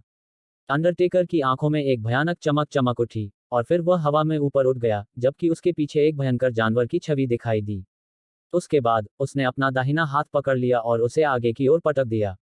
धमाका। उसकी मुट्ठी से ऊर्जा की एक अत्यंत शक्तिशाली लहर निकली। जैसे ही इसे छोड़ा गया, प्रकाश की किरण जिसमें यांग ये परिवर्तित हो गया था, तुरंत बिखर गई, लेकिन यांग ये ने अपनी तलवार फिर से घुमाई। धमाका। अंडरटेकर द्वारा उत्सर्जित शक्तिशाली आभा को तुरंत 2 भागों में काट दिया गया। उसी समय यांग ये उसके सामने प्रकट हुआ और लकड़ी की तलवार में निहित शक्तिशाली ऊर्जा ने उनके चारों ओर के स्थान को ढहा दिया। जैसे ही आसपास का वातावरण एक ब्लैक होल में बदल गया, यांग ये ने लकड़ी की तलवार की ताकत को और भी भयानक बनाने के लिए आसपास की डार्क एनर्जी पर भरोसा किया। जब अंडरटेकर ने देखा कि लकड़ी की तलवार उसकी ओर आ रही है तो उसकी पुतलियां सिकुड़ गईं और उसने अपनी हथेलियां आपस में दबा लीं। गर्जन। उसके पीछे खड़ी राक्षसी छवि यांग ये पर दहाड़ने लगी और शक्तिशाली ऊर्जा की एक लहर बाहर निकली। इसने तुरंत ही आसपास के स्थान को अपने साथ हिला दिया और यांग ये को बलपूर्वक धीमा करके रोक दिया गया। इस बीच अंडरटेकर ने अचानक यांग यी की ओर अपनी हथेलियां दबाईं, मिटा दो। जैसे ही उसने बोलना समाप्त किया, उसके पीछे खड़ी जानवर की छवि ने अचानक अपने पंजे उठाए और यांगे पर पटक दिया। धमाका। उसके ऊपर से एक शक्तिशाली बल की लहर उतरी। इससे नीचे शहर की अनगिनत इमारतें बारूद में तब्दील हो गईं। सौभाग्य से शहर के लोगों को निकाला जा चुका था, इसलिए कोई भी घायल नहीं हुआ। यांगे के होठों पर एक क्रूर मुस्कान उभरी और फिर उसने अपनी दाहिनी हथेली को हिलाया। लकड़ी की तलवार हिंसक रूप से हिल गई। यांग ये ने अपना दाहिना पैर नीचे पटका और एक प्रकाश की किरण में बदल गया जो आसमान में ऊपर की ओर उठी। एक पल बाद वह बल की लहर से टकरा गया। धमाका। जिस स्थान की अभी अभी मरम्मत की गई थी वह एक बार फिर ढह गया। इस बीच यांग यी की आकृति प्रकाश की किरण में परिवर्तित हो गई और अंडरटेकर पर हमला कर दिया। अंडरटेकर ने गहरी सांस ली और अपने हाथ हिलाए। उसके भीतर से शक्तिशाली ऊर्जा की एक लहर बह निकली। उसने यांग यी के चार्जिंग फिगर को देखा और कहा, मैंने कभी नहीं सोचा था कि एक प्रथम चरण का सच्चा क्षेत्र साधक मुझे अपना तुरुप का पत्ता इस्तेमाल करने के लिए मजबूर कर सकता है। जैसे ही उसने बोलना समाप्त किया, उसने अपनी बाहें बगल की ओर फैला दी। एक पल में जानवर की छवि कांप उठी और फिर वह अचानक यांग यी पर हमला कर दिया। इस बीच क्यू की आवाज यांग ये के दिमाग में गूंज उठी, बच्चे सावधान। वह राक्षस जानवर बड़े ब्रह्मांड से है। भले ही वह सिर्फ आत्मा के रूप में है, फिर भी उसे कम करके नहीं आंका जा सकता। उसी समय हो किंग की आवाज यांग ये के दिमाग में भी गूंजी, बच्चे मुझे बाहर जाने दो। मुझे इस तरह से कचरा फेंकने में बस एक पल लगेगा। यांग ये ने हो किंग को अनदेखा कर दिया। उसने अपने सामने मौजूद जानवर को कम नहीं आंका। वह एक पल के लिए चुप हो गया और फिर उसके सामने एक छोटी सी लौ प्रकट हुई। एक पल बाद उसने लकड़ी की तलवार को ढक दिया। दिव्य यिंग ज्वाला। जैसे ही आग की लपटों ने लकड़ी की तलवार को घेर लिया, यांग ये ने एक गहरी सांस ली और एक कदम आगे बढ़ाया और फिर वह एक ज्वलंत प्रकाश किरण में परिवर्तित हो गया जो आगे की ओर बढ़ी। उसे उस जानवर से टकराने में बस एक पल ही लगा। जब वे एक दूसरे के संपर्क में आए तो कुछ क्षण के लिए मौन छा गया। अनुभव करना। प्रकाश की ज्वाला में किरण जानवर को भेदती हुई आगे बढ़ी और उसे अंडरटेकर के पास पहुंचने में बस एक पल लगा। अंडरटेकर की पुतलियां थोड़ी सिकुड़ गईं, लेकिन वह वहां बैठा नहीं रहा और अपनी मौत का इंतजार नहीं करता रहा। उसकी गहन ऊर्जा पागलपन की हद तक बढ़ गई और उसके शरीर पर बैंगनी चमड़े का कवच दिखाई दिया। कुछ ही देर बाद जलती हुई लकड़ी की तलवार कवच पर वार करने लगी। एक पल में ही कवच गया, लेकिन उसमें छेद नहीं हुआ। जब अंडरटेकर ने यह देखा तो उसने राहत की सांस ली और वह पीछे हटने वाला था। हालांकि यांग ये ने अचानक अपने बाएं हाथ से लकड़ी की तलवार पकड़ ली और फिर उसने उसे घुमा दिया। अनुभव करना। लकड़ी की तलवार कवच को भेदती हुई आगे बढ़ी और फिर अंडरटेकर का शरीर वहीं अकड़ गया। ऐसा इसलिए हुआ क्योंकि लकड़ी की तलवार उसकी छाती को भेदती हुई आगे बढ़ी थी और दिव्य यिंग ज्वाला उसके शरीर में फैल गई थी। अंडरटेकर ने यांग यी को घूरते हुए कहा, मैं अभी भी हेवन पिल्लर माउंटेन से गुजरना चाहता हूं। यांग ये ने अपनी तलवार वापस ले ली और कहा, इसे अपने अगले जन्म में करना। अंडरटेकर का शरीर तुरंत आग की लपटों में घिर गया और फिर जलकर नष्ट हो गया। अचानक एक आवाज गूंजी, अद्भुत। मुझे उम्मीद नहीं थी कि अंडरटेकर एक प्रथम चरण के सच्चे दायरे के साधक के हाथों मर जाएगा। अध्याय 1799 विलक्षण गठबंधन। यांग ये ने आवाज के स्रोत की ओर देखा। एक आलीशान लबादा पहने एक युवक अचानक वहां प्रकट हुआ था। वह आदमी लगभग 25 या 26 साल का था और उसके बाल चांदी के थे। दरअसल सिर्फ उसके बाल ही चांदी के नहीं थे, उसकी पुतलियां भी चांदी की थीं। यांग ये ने पूछा, आप स्वर्ग स्तंभ पर्वत से हैं? युवक ने सिर हिलाया। स्वर्ग स्तंभ पर्वत में prodigy alliance, Fangkang. Prodigy alliance. Yang Ye ने भौहें सिकोड़ते हुए कहा, मैंने इसके बारे में कभी नहीं सुना है और मुझे इसमें कोई दिलचस्पी नहीं है। अगर तुम मुझे मारने आए हो तो हमला करो, अगर तुम नहीं आए हो तो पीछे मुड़ो और चले जाओ। फैंगकैंग ने एक पल के लिए गहराई से सोचा और जवाब दिया, मैं इसके लिए यहाँ था लेकिन अब नहीं। ओह, यांग ये की आंखों में दिलचस्पी की झलक थी। क्यों? फैंगकैंग ने जवाब दिया, क्या आप जानते हैं कि प्रोडिजी एलायंस क्या है? यांग ये ने उत्तर दिया, कृपया बताइए। फैंगकैंग ने कहा, इस दुनिया में राक्षसी प्रतिभाओं का एक समूह है। वे अद्वितीय हैं। सिर्फ दर्जनों साल की साधना ही उनके लिए दूसरों द्वारा साधना में बिताए गए हजारों सालों से आगे निकलने के लिए पर्याप्त है। वे युद्ध करने के लिए अपनी साधना के दायरे को पार कर सकते हैं। वे असाधारण प्रतिभाएं हैं। वे सभी स्वर्ग स्तंभ पर्वत पर गए क्योंकि उस स्थान से गुजरना उनके लिए और भी बड़ी दुनिया की तलाश करने का एकमात्र तरीका है और केवल तभी वे साधना की एक और भी उन्नत प्रणाली का अनुभव कर सकते हैं। उसने यांग यी को देखा और आगे कहा, तुम भी ऐसी ही इंसान हो। यांग ये ने जवाब दिया, तो आप क्या कहना चाह रहे हैं? फैंग कैंग ने कहा, प्रोडिजी अलायंस में शामिल हों। प्रोडिजी अलायंस में शामिल हों। यांग ये ने फैंग कैंग को देखा और जवाब दिया, मैं वास्तव में समझ नहीं पा रहा हूं कि आप क्या कहना चाह रहे हैं। फैंग कैंग ने बताया, स्वर्ग स्तंभ पर्वत में सभी प्रकार के विशेषज्ञ हैं, और वे ज्यादातर कई साल पहले के बूढ़े लोग हैं। उनके अलावा कुछ अन्य साधक और प्राचीन साधक भी हैं। जहां लोग हैं, वहां प्रतिस्पर्धा है। अगर आप वहां एक साथ नहीं रहते हैं, तो आपके लिए फिर से सूर्योदय न देख पाना बेहद आसान है। खासकर तब जब वह आपके जैसा कोई नया व्यक्ति हो। यांग ये ने पूछा, क्यों? क्योंकि वे डरते हैं। फैंग कैंग ने आगे कहा, अगर आपको 10 साल और दिए जाएं, तो आपकी प्राकृतिक प्रतिभा और क्षमता के आधार पर वे शायद आपको वश में नहीं कर पाएंगे। इसलिए आपको बाकी सब समझ लेना चाहिए, है ना?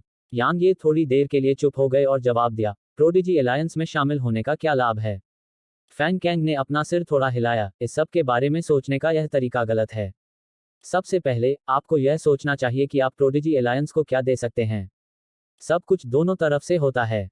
लेने से पहले आपको खुद से पूछना चाहिए कि आप क्या दे सकते हैं, है ना? यांग ये ने हंसते हुए कहा, तुम सही हो, लेकिन मुझे तुम्हें चेतावनी देनी होगी कि मैं मुसीबत खड़ी करने में बहुत माहिर हूं। फैंग कैंग ने यांग ये की आंखों में देखा, अगर तुम नहीं होती तो मैं तुम्हें ढूंढने नहीं आता। वहां दयालु और संकोची लोगों का सफाया हो चुका है। इसके अलावा प्रोडिजी अलायंस में हर किसी से निपटना आसान नहीं है। यांग ये ने जवाब दिया, मुझे यकीन है कि आपने देखा होगा कि हेवन पिलर माउंटेन में कई लोग मुझे मारना चाहते हैं। अगर आप मुझे शामिल करते हैं, तो क्या आपको डर नहीं है कि वे प्रोडिजी अलायंस के साथ परेशानी की तलाश करेंगे? फैंग कैंग ने अपना सिर थोड़ा हिलाया, मुझे लगता है कि आपने गलत समझा है। हम एक गठबंधन हैं, लेकिन हम सभी स्वतंत्र हैं। गठबंधन में कोई श्रेष्ठ या अधीनस्थ नहीं है। इसमें शामिल होने से आपको केवल हमारे मध्यम ब्रह्मांड के असली राक्षसी प्रतिभाशाली लोगों से परिचित होने का मौका मिलेगा। जहां तक आपकी समस्याओं का सवाल है, क्या आप दूसरों की मदद ले पाएंगे, यह आपकी अपनी क्षमता पर निर्भर करेगा। यदि आपके पास क्षमता नहीं है, तो आपके पास अपनी परेशानी से खुद ही निपटने के अलावा कोई विकल्प नहीं होगा। मैं समझ गया। यांग ये ने थोड़ा सिर हिलाया, मैं मोटे तौर पर समझ गया कि तुम्हारा क्या मतलब है। उसने फैंग कैंग को देखा और कहा, तुमने मुझे मारने का विचार क्यों छोड़ दिया? फैंग कैंग एक पल के लिए चुप हो गया और जवाब दिया, क्योंकि मुझे तुम्हें मारने की अपनी क्षमता पर भरोसा नहीं है। मैं समझ गया। यांग ये मुस्कुराया, तुम बहुत आश्वस्त हो। जबकि फैंग कैंग ने कहा था कि वह आश्वस्त नहीं था, इसका वास्तव में मतलब था कि उसके पास अभी भी यांग ये को मारने का मौका था। फैंग कैंग ने यांग ये की आंखों में देखा, मैं उस आदमी अंडरटेकर को भी मार सकता था। यांग ये ने सिर हिलाया, तो फिर तुम बहुत मजबूत हो। फैंग कैंग ने अपना दाहिना हाथ हिलाया और यांग ये के सामने एक छोटा सा कमांड टोकन प्रकट हुआ, यह एक आमंत्रण टोकन है। यदि आप तैयार हैं, तो आप स्वर्ग स्तंभ पर्वत पर पहुंचने के बाद मुझसे संपर्क करने के लिए इसका उपयोग कर सकते हैं। यांग ये ने मना नहीं किया। उसने इसे ले लिया और कहा, मैं इस पर थोड़ा विचार करूंगा। फैंग कैंग ने सिर हिलाया, मैं तुम्हें एक दोस्ताना अनुस्मारक देना चाहता हूं। स्वर्ग स्तंभ पर्वत में बहुत से लोग हैं जो तुम्हें निशाना बना रहे हैं। इसके अलावा बहुत से लोग निकल पड़े हैं। माना जाता है कि प्राचीन साधक भी तुम्हारे लिए निकल पड़े हैं। इसलिए सावधान रहो। जैसे ही उन्होंने बोलना समाप्त किया, वे वहीं गायब हो गए। प्राचीन साधकों, वे क्या थे? वे कितने डरावने थे? इसका उत्तर इस बात से स्पष्ट था कि मोमेंट माउंटेन से लाल पोशाक में आई महिला कितनी डरावनी थी। क्योंकि वह एक प्राचीन साधक थी। अंतहीन परेशानियां। अचानक एन नानजिंग उसके पास आई, क्या तुम ठीक हो? यांग ये ने उसे देखा, और जब उसने उसका खाली दाहिना कंधा देखा तो उसका दिल दुख गया। इस बीच एन नानजिंग ने कहा, यह कुछ भी नहीं है। उसने अपना सिर थोड़ा हिलाया और उसे अपनी बाहों में खींच लिया। उसने कुछ नहीं कहा और बस उसे गले लगा लिया। अपराध बोध। एन नानजिंग को उसके कारण बहुत कुछ सहना पड़ा था। उसने कभी उससे माफी नहीं मांगी या उसका शुक्रिया नहीं किया, क्योंकि उनके बीच ऐसा करना जरूरी नहीं था। बस इसी तरह वे चुपचाप गले मिले। वो कबीले के सदस्य स्वाभाविक रूप से उन्हें परेशान नहीं करेंगे, और उन्होंने एन नानजिंग और यांग ये के रिश्ते का पूरी तरह से समर्थन किया। भले ही एन नानजिंग वो कबीले से संबंधित नहीं थी, लेकिन अभी जो कुछ हुआ उसके बाद उनके बीच एक गहरा संबंध बन गया था। कम से कम, अगर वो कबीले को एक दिन मदद की जरूरत पड़ी तो वह निश्चित रूप से मना नहीं करेगी। यांग ये के साथ एन नानजिंग का रिश्ता क्या दर्शाता है? जरा सोचिए, क्या यांग ये चुपचाप खड़ी रहती जब एन नानजिंग वो कबीले की मदद करती? हालांकि वू वेन भी काफी चिंतित था, क्योंकि हेवन पिलर माउंटेन के विशेषज्ञ यांग ये के साथ परेशानी की तलाश में थे। इसलिए अगर एन नानजिंग यांग ये के साथ रहे। संक्षेप में, यह एक आशीर्वाद और एक आपदा दोनों था। खांसी। अचानक हल्की खांसी गूंजी। यांग ये और एन नानजिंग अलग हो गए, और फिर यांग ये ने दूर की ओर देखा। यांग लियांशुंग और अन्य लोग वहां दिखाई दिए। यांग लियांशुंग ने मुस्कुराते हुए कहा, हम आप दोनों को परेशान नहीं कर रहे हैं, है ना? यांग ये ने उसे कोई जवाब नहीं दिया। उसने नेदर मैडन और बाकी लोगों की तरफ देखा और पूछा, तुमने कितनों को मारा? यांग लियांशुंग ने गंभीरता से कहा, लगभग 20। हालांकि यंग यू और 5 कुलपति बच निकले। यह ठीक है, यांग ये ने आगे कहा, इस घटना के बाद सभी 5 कुलों को भारी नुकसान हुआ है, इसलिए वे अब कुछ नहीं कर सकते। यांग लियांशुंग ने सिर हिलाया, मैं जवाबी हमला करना चाहती हूँ। ऐसा करने के लिए यह हमारे लिए सबसे अच्छा मौका है। वह एक पल के लिए रुकी और आगे बोली, हमें स्वर्ग स्तंभ पर्वत से उन लोगों के आने से पहले 5 कुलों से निपटना होगा, अन्यथा हम दुश्मनों के 2 समूहों के बीच फंस जाएंगे। यांग ये ने उसे देखा, स्वर्ग स्तंभ पर्वत मेरा अपना मामला है, मैं खुद ही इससे निपट लूंगा। यांग लियांशुंग ने थोड़ा भौहें से कुढ़ी, आप किस बारे में बात कर रहे हैं? आपका क्या मतलब है कि यह आपका व्यवसाय है? आपका व्यवसाय यांग कबीले का व्यवसाय है। यांग कबीले के सदस्य हर अच्छे बुरे समय में एक साथ रहते हैं। यांग ये को अच्छा लगा। वह जानता था कि यांग लियांशुंग उसे धोखा देने या अपनी तरफ खींचने की कोशिश नहीं कर रही थी, क्योंकि वह ऐसी इंसान नहीं थी। वह ऐसी तुच्छ चालें चलने से घृणा करती थी। यांग ये कुछ कहने ही वाला था कि यांग लियांशुंग ने कहा, इसके अलावा क्या इससे तुम्हें कुछ एहसास नहीं हुआ? स्वर्ग स्तंभ पर्वत तुम्हें नहीं छोड़ेगा और वे तुम्हारे किसी भी रिश्तेदार को नहीं छोड़ेंगे, इसलिए हमें उनके खिलाफ सेना में शामिल होना चाहिए। यांग ये ने सिर हिलाया, ठीक है। यांग लियांशुंग ने कहा, मैंने कल ही निकलने का फैसला किया है। हमारा गंतव्य यंग कबीला होगा। एक बार जब हम उनका नेतृत्व करने वाले यंग कबीले का सफाया कर देंगे तो वे बिना नेता के रह जाएंगे और फिर दूसरे कबीलों से निपटना आसान हो जाएगा। उसने वो कबीले के वुये को देखा और आगे कहा, वरिष्ठ वो आप क्या सोचते हैं? वुये स्वाभाविक रूप से समझ गया कि उसका क्या मतलब था। वह एक पल के लिए चुप हो गया और फिर उसने सिर हिलाया, मेरा वो कबीला यांग कबीले से लड़ने के लिए तैयार है। यांग लियांशुंग तुरंत मुस्कुराया। अब जबकि वो कबीला उनके पक्ष में था, तो यंग कबीले को नष्ट करने की उनकी संभावना स्वाभाविक रूप से बहुत अधिक थी। इस बीच वू वेन ने अचानक पूछा, हम अभी हमला क्यों नहीं कर रहे हैं? यांग लियांशुंग ने जवाब दिया, पिछली लड़ाई के दौरान हम सभी ने बहुत ज्यादा ताकत खर्च कर दी है, इसलिए हमें संभलने की जरूरत है। इसके अलावा हमारे दोनों कबीलों को तैयारी करने की जरूरत है। भले ही यह एक आश्चर्यजनक हमला हो, लेकिन पर्याप्त तैयारी की जानी चाहिए।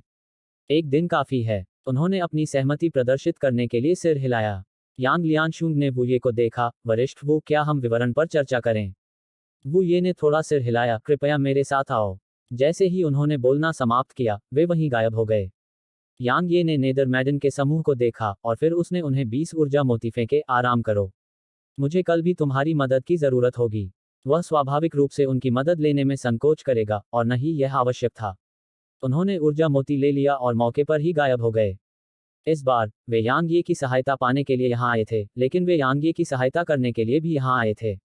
एक कमरे में यांग ये ने आन नानजिंग का हाथ पकड़ा और आदिकालीन शिवालय में प्रवेश किया। यांग ये उसकी बांह को ठीक करने में मदद करना चाहती थी। भले ही उसे एक अनोखी ऊर्जा के कारण काट दिया गया था, लेकिन यह प्राइमोडियल पैगोडा की बैंगनी ऊर्जा के लिए कोई समस्या नहीं थी। 2 घंटे बाद उसका हाथ पुनः हो गया। हालांकि स्काई स्प्लिट की मरम्मत नहीं की जा सकी। यांग ये ने अपना सिर धीरे से रगड़ा और कहा, यह ठीक है। हम भविष्य में इससे बेहतर कोई और ढूंढ सकते हैं। उसने अपना सिर थोड़ा हिलाया। उसने स्काई स्प्लिट के 2 हिस्से उठाए और कहा, मैं अब से दोहरे भाले का इस्तेमाल करूंगी। यांग ये ने सिर हिलाया, ठीक है। हम एक दिन स्काई स्प्लिट को फिर से बनाने का कोई रास्ता खोज लेंगे। स्काई स्प्लिट इतने सालों से उसके साथ था, तो वह उसे कैसे छोड़ सकती थी? एन नानजिंग ने थोड़ा सिर हिलाया और स्काई स्प्लिट को देखा, जबकि उसकी आंखों में डक की एक झलक देखी जा सकती थी।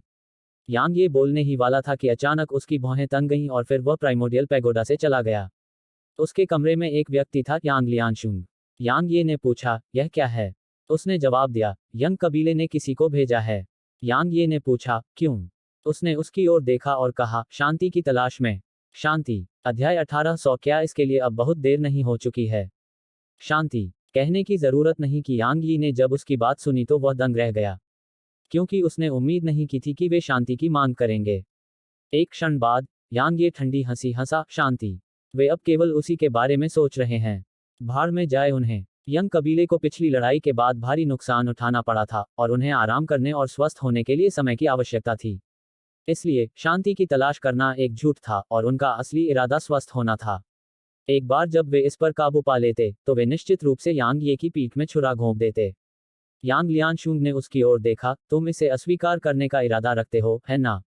यांग ये ने उसकी ओर देखा, मुझे मत बताओ कि तुम उनके साथ सुलह करना चाहती हो। यांग लियांशुंग ने अपना सिर हिलाया, केवल एक मूर्ख ही उनके साथ शांति की कोशिश करेगा। मैं यहाँ इसलिए नहीं हूँ। मैं आपको यह बताने आया हूँ कि मैं 4 घंटे में यंग कबीले के पास जा रहा हूँ। क्या आप तैयार हैं? यांग ये ने सिर हिलाया, मैं ठीक हो गया हूँ। नानजिंग भी ठीक हो गया है। वह एक पल के लिए रुका और बोला, क्या हम यंग कबीले का सफाया करने जा रहे हैं? यांग लियांशुंग ने गंभीरता से कहा, हर एक कबीले के पास अपने तुरुप के पत्ते होते हैं और उनका इस्तेमाल केवल हताशा भरे पल में किया जाता है। मुझे नहीं पता कि उनका तुरुप का पत्ता क्या है, लेकिन यह महत्वपूर्ण नहीं है। चाहे वह कुछ भी हो, हमें वहां जाना ही होगा। भले ही हम उनका सफाया न कर सकें, लेकिन हमें उन्हें हड्डियों तक चोट पहुंचानी होगी और उन्हें मध्यम ब्रह्मांड से बाहर निकालना होगा। यांग ये ने उत्तर दिया, यह सबसे अच्छा होगा यदि वे मध्यम ब्रह्मांड से गायब हो जाएं। उसने उसकी ओर देखा, अगर यह संभव हो तो यह सबसे अच्छा है। 4 घंटे में शहर के बाहर इकट्ठा हो जाओ। देर मत करना। वह वहीं गायब हो गई। यांग ये एक क्षण के लिए चुप हो गया और फिर वह आदि शिवालय में चला गया। हो किंग तुरंत उसके सामने आ गया। हो किंग ने कुछ जवाब पाने का फैसला किया था। बच्चे, मुझे तुम्हें रिहा करने के लिए क्या करना होगा? यांग ये ने हो किंग की ओर देखा, तुम खुद यहाँ आए हो। हो किंग के मुंह के कोने फड़क उठे। बच्चे, मैं मानता हूँ कि मैं हार गया हूँ। अब मैं यह चर्चा करना चाहता हूँ कि मैं तुम्हें कैसे जाने दूं। तुम मुझे हमेशा के लिए यहाँ नहीं रख सकते, है न? यांग ये ने एक पल सोचा और जवाब दिया, वरिष्ठ, आप बहुत ताकतवर हैं। अगर मैं आपको रिहा कर दूंगी तो आप मुझ पर हमला करेंगे, फिर मेरी मदद कौन करेगा? इसके अलावा आप मेरे पास मौजूद इस खजाने के बारे में जानते हैं, इसलिए अगर आप इसके बारे में किसी को बताएंगे तो मैं निश्चित रूप से मर जाऊंगी। यांग ये ने एक पल के लिए रुककर कहा, बेशक, मैं तुम्हें हमेशा के लिए यहाँ नहीं रखूंगा। जब मेरी ताकत तुमसे ज्यादा हो जाएगी और तुम मेरे लिए कोई खतरा नहीं रहोगे, तब मैं तुम्हें छोड़ दूंगा, ठीक है? हो किंग का चेहरा काफी भद्दा हो गया। बच्चे, मेरी ताकत से आगे निकल जाओ। मुझे कब तक इंतजार करना होगा? अचानक क्यूओंग क्यू यांग यी के पास दिखाई दिया। उसने हो किंग को देखा, यह हल करना आसान है। हो किंग, आपकी शमन जाति की शमन तकनीक और शरीर शोधन तकनीकें बेहद भयानक हैं। इस बच्चे का मार्गदर्शन करें। अपनी प्राकृतिक प्रतिभा के आधार पर और आपके मार्गदर्शन के साथ, उसके लिए आपसे आगे निकलना मुश्किल नहीं होगा। शरीर को निखारने की तकनीक। यांग ये की आंखें चमक उठी, क्या यह बहुत कठिन है? बेशक, क्यों क्यू ने आगे कहा, शामन जाति की शरीर शोधन तकनीक पूरे ब्रह्मांड में प्रसिद्ध है। क्या तुम जानते हो कि वह इतने लंबे समय तक जीवित रहने में सक्षम क्यों है, जबकि उसका केवल सिर बचा हुआ है? यह उस तकनीक की वजह से है। बच्चे, अगर तुम उस लकड़ी की तलवार का इस्तेमाल नहीं करते, तो उसे 100 बार मारने से भी कोई फर्क नहीं पड़ेगा। हो किंग की आंखों में आत्मसंतुष्टि और गर्व झलक उठा जब उसने क्यों क्यू की बात सुनी। बच्चे, वह बिल्कुल सही कह रहा है। मेरी जादूगर जाति की शरीर शोधन तकनीक बड़े ब्रह्मांड में सभी जातियों में सबसे मजबूत है। यहाँ तक कि राक्षस जाति के कुछ शक्तिशाली राक्षस जानवरों के शरीर भी मेरी जादूगर जाति की शरीर शोधन तकनीक के सामने फीके पड़ जाते हैं। क्यों क्यू ने कहा, वह अतिशयोक्ति नहीं कर रहा है। यहाँ तक मेरा मुख्य शरीर भी उसके शरीर से अधिक मजबूत नहीं हो सकता है। यांग ये ने संदेह भरी आंखों से हो किंग की ओर देखा। इस बीच हो किंग गुस्से से बोला, बच्चे, तुम मुझ पर विश्वास नहीं करते। आओ, मुझे मारो। लकड़ी की तलवार का इस्तेमाल मत करो। यांग ये ने अपना सिर हिलाया, ऐसा नहीं है कि मैं तुम पर विश्वास नहीं करता, लेकिन मैंने सुना है कि एक तलवार साधक लगभग। हो किंग का चेहरा जम गया और एक अत्यंत भद्दा भाव उसके चेहरे पर आ गया। कुछ क्षण बाद हो किंग का चेहरा धीरे धीरे सामान्य हो गया। वह आदमी बहुत ताकतवर था। वह निस्संदेह उस उन्मुक्त परमेश्वर के विषय में बोल रहे थे। यांग ये ने पूछा, बहुत मजबूत? हो किंग ने सिर हिलाया, मैं जिन लोगों को जानता हूं, उनमें से केवल एक व्यक्ति की तलवार दाव की उपलब्धियां ही उससे प्रतिस्पर्धा कर सकती हैं। यांग ये ने जल्दी से पूछा, कौन? हो किंग ने एक पल के लिए गहराई से सोचा, मानव का सम्राट जिसने मानव दुनिया का प्रबंधन किया, उस लकड़ी की तलवार का असली मालिक। इसके अलावा, अगर एक खास पहलू से देखा जाए तो उसकी तलवार दाव बहुत भयानक है। यांग ये ने फिर पूछा, क्यों? हो किंग ने समझाया, उसकी तलवार दाव में कोई अशुद्धता नहीं है। यह अत्यंत शुद्ध है। उसके हृदय में केवल तलवार ही है। वह मुझे घायल कर सका, इसका कारण उसकी तलवार की शुद्धि थी। उसकी तलवार दाव क्षेत्र को प्राप्त करने की कगार पर है, या शायद यह पहले से ही वहां है। यांग ये हैरान था, दाव क्षेत्र? हो किंग ने यांग ये की ओर देखा, दाव ज्ञानोदय के बाद है। इसे प्राप्त करना सबसे कठिन है। यहाँ तक कि कुछ प्राचीन साधक भी इसमें प्रवेश करने में असमर्थ हैं। हालांकि उसके तलवार दाव में खामियां हैं। अगर वह इसे ठीक नहीं कर सकता तो उसकी उपलब्धियां सीमित होंगी। क्या खामियां? यांग ये और भी उत्सुक हो गया, क्योंकि ली ताइबाई ने एक बार कहा था कि अनफेटेड वन की तलवार दाव में भी एक खामी थी। इसके अलावा अनफेटेड वन को पता लग रहा था। भावनाएं। हो किंग ने आगे कहा, दुनिया में हर चीज एक दूसरे को बढ़ावा देती है और एक दूसरे को प्रतिबंधित करती है, ठीक यिन और यांग की तरह। एक सकारात्मक है और दूसरा नकारात्मक। यही पूर्णता है। उसका तलवार दाव भावनाहीनता की सीमा तक पहुंचने के कगार पर है। हालांकि अगर वह दुनिया में भावनाओं को महसूस नहीं कर सकता है, तो तलवार दाव में उसकी उपलब्धियां कहीं रुक जाएंगी और आगे बढ़ने में असमर्थ हो जाएंगी। हो किंग ने अचानक इस बात पर भौहें सिकोड़ लीं। उसने यांग यी की तरफ देखा और उसकी आंखों में हैरानी के भाव उभर आए। यांग ये ने पूछा, यह क्या है? हो किंग ने यांग ये को देखा और अपना सिर हिलाया। बच्चे, क्या आप जानते हैं कि आपकी तलवार दाव की सबसे बड़ी खामी क्या है? यांग ये ने पूछा, क्या? पवित्रता। हो किंग ने समझाया, आपकी तलवार दाव भावना से दूषित है। यह कहा जा सकता है कि यह भावना ही है जिसने इसे इतना मजबूत होने दिया। उसने इस बिंदु पर अपना सिर थोड़ा हिलाया और धीरे से बोला, आप दोनों दो चरम सीमाएं हैं। यांग ये को समझ में नहीं आया कि क्या कहे। इस बीच क्यू ने अचानक कहा, विषय से भटकना बंद करो। हो किंग, अपने शमन जाति की शारीरिक शोधन तकनीक बच्चे को सिखाओ। मुझे लगता है कि वह इसे सीखने के लिए उपयुक्त है। हो किंग ने यांग ये की ओर देखा, वह बिल्कुल उपयुक्त है। लेकिन मैं अपनी जादूगर जाति की तकनीक किसी इंसान को कैसे दे सकता हूं? जैसे ही उन्होंने बोलना समाप्त किया, वे वहीं गायब हो गए। क्यू ने अचानक कहा, वह अपना मन बदल लेगा, क्योंकि उसके पास कोई और विकल्प नहीं है। यांग ये ने कंधे उचकाए, मुझे आशा है कि ऐसा होगा। वह भी मौके पर ही गायब हो गया। आदिकालीन शिवालय के दूसरे स्तर पर यांग ये गोली भट्टी के पास गया। वरिष्ठ, आपको कुछ चाहिए?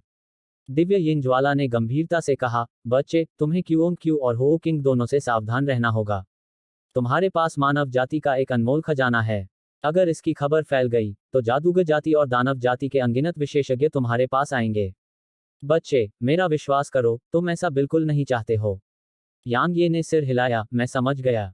दिव्य यिन ज्वाला ने कहा, आपको सिर्फ दानव जाति और जादूगर जाति के खिलाफ ही सतर्क नहीं रहना है, आपको मानव जाति के खिलाफ भी सतर्क रहना है। कभी कभी मानव जाति और भी ज्यादा भयानक होती है। यांग ये ने जोर से हंसते हुए कहा, वरिष्ठ, मैं अभी भी आपके गुरु का शिष्य हूं। क्या वे वहां पहुंचने के बाद मेरी रक्षा नहीं करेंगे? दिव्य यिन ज्वाला ने उत्तर दिया, यह सबसे अच्छा है यदि आप इसके लिए बहुत अधिक आशा न रखें, क्योंकि यह बहुत संभावना है कि मास्टर ग्रैंड दाओ को समझने के लिए बंद दरवाजे की साधना में हैं। अगर उन्हें पता चलता है कि मास्टर ने आपको प्राइमोडियल पैगोडा के अगले मालिक के रूप में स्वीकार किया है, तो कई लोग उनका सम्मान करेंगे और आपके साथ परेशानी की उम्मीद नहीं करेंगे। वे ऐसा करने की हिम्मत भी नहीं करेंगे। लेकिन समस्या यह है कि कोई नहीं जानता कि आपने मास्टर की स्वीकृति प्राप्त कर ली है। यांग यी के पास कहने को शब्द नहीं थे। दिव्य यिन ज्वाला ने आगे कहा, तो कड़ी मेहनत करो। केवल तुम्हारी अपनी ताकत ही सच्ची ताकत है न? यांग ये ने सिर हिलाया। प्राइमोडियल पैगोडा छोड़ने से पहले उसने थोड़ी देर के लिए दिव्य यिन ज्वाला के साथ बातचीत की। मार्शल हेवन सिटी के बाहर यांग लियांशुंग और अन्य लोग यहां एकत्र हुए थे। यांग लियांशुंग, नेदरमैडन समूह, वुये और वु कबीले के 15 सच्चे क्षेत्र विशेषज्ञ एक ऐसी ताकत थे जो यंग कबीले को कुचलने में सक्षम थे। यांग ये ने उनकी ओर देखा और मुस्कुराया, हम आज यंग कबीले का सफाया कर देंगे। चलो चलें। जैसे ही उसने बोलना समाप्त किया, प्रकाश की एक किरण आसमान में उठी और असीम तारों वाले आकाश में लुप्त हो गई। यांग लियांशुंग और अन्य लोग उसके पीछे पीछे आए। स्वर्ग उजाड़ महाद्वीप। इस समय स्वर्ग विनाश शहर में हर कोई घबरा रहा था। न केवल यंग कबीले और अन्य कबीले वो कबीले को कुचलने में विफल रहे थे, बल्कि वे यांग ये को भी नहीं मार पाए थे। इसके विपरीत यंग कबीले को भारी नुकसान उठाना पड़ा था। अब वो कबीले की ताकत यांग कबीले और वो कबीले के खिलाफ जाने में पूरी तरह से असमर्थ थी। यांग ये ने जो किया उसके आधार पर वह यंग कबीले को कैसे छोड़ सकता था? वह निश्चित रूप से ऐसा नहीं करेगा। ओह! अचानक शहर के ऊपर आसमान में तलवार की चीख गूंजी। वो कबीले के अनगिनत लोगों के चेहरे भयावह रूप से पीले पड़ गए। यांग ये यहाँ था। शहर के ऊपर आकाश में एक समूह दिखाई दिया और इसका नेतृत्व यांग ये, यांग लियांशुंग और वुये कर रहे थे। जैसे ही यांग ये का समूह वहां दिखाई दिया, यंग यू, यंग क्विंग और अन्य लोग आकाश में प्रकट हुए और यांग ये के समूह के साथ टकराव में प्रवेश कर गए। यांग ये ने नीचे मरम्मत किए गए शहर की ओर इशारा करते हुए कहा, क्या मैंने तुम्हें इसे फिर से बनाना बंद करने के लिए नहीं कहा था? तुम कभी क्यों नहीं सुनते? यंग यू ने यांग ये को देखा। यांग ये, मेरा यंग कबीला हार मान लेता है और हम यांग कबीले से संबंधित सभी दुनियाएं सौंपने को तैयार हैं। अब से मेरा यंग कबीला यांग कबीले के खिलाफ बिल्कुल नहीं जाएगा। शांति की तलाश में, यांग ये ने हंसते हुए कहा, लेकिन उसकी मुस्कुराहट को क्रूर होने में देर नहीं लगी, और फिर उसने अपनी तलवार उठाई और उसे नीचे कर दिया। अनुभव करना। तलवार की ऊर्जा ने शहर में प्रवेश किया और तुरंत ही स्वर्ग विनाश शहर को 2 भागों में काट दिया। यांग ये ने अपनी तलवार वापस खींच ली और यंग यू की ओर देखा। शांति, क्या इसके लिए बहुत देर नहीं हो गई है? हेलो दोस्तों, आप सभी लोगों से एक रिक्वेस्ट है कि कृपया MP स्टोरी बॉय चैनल को सब्सक्राइब करें और वीडियो को लाइक करें। कमेंट करना मत भूलिए। धन्यवाद।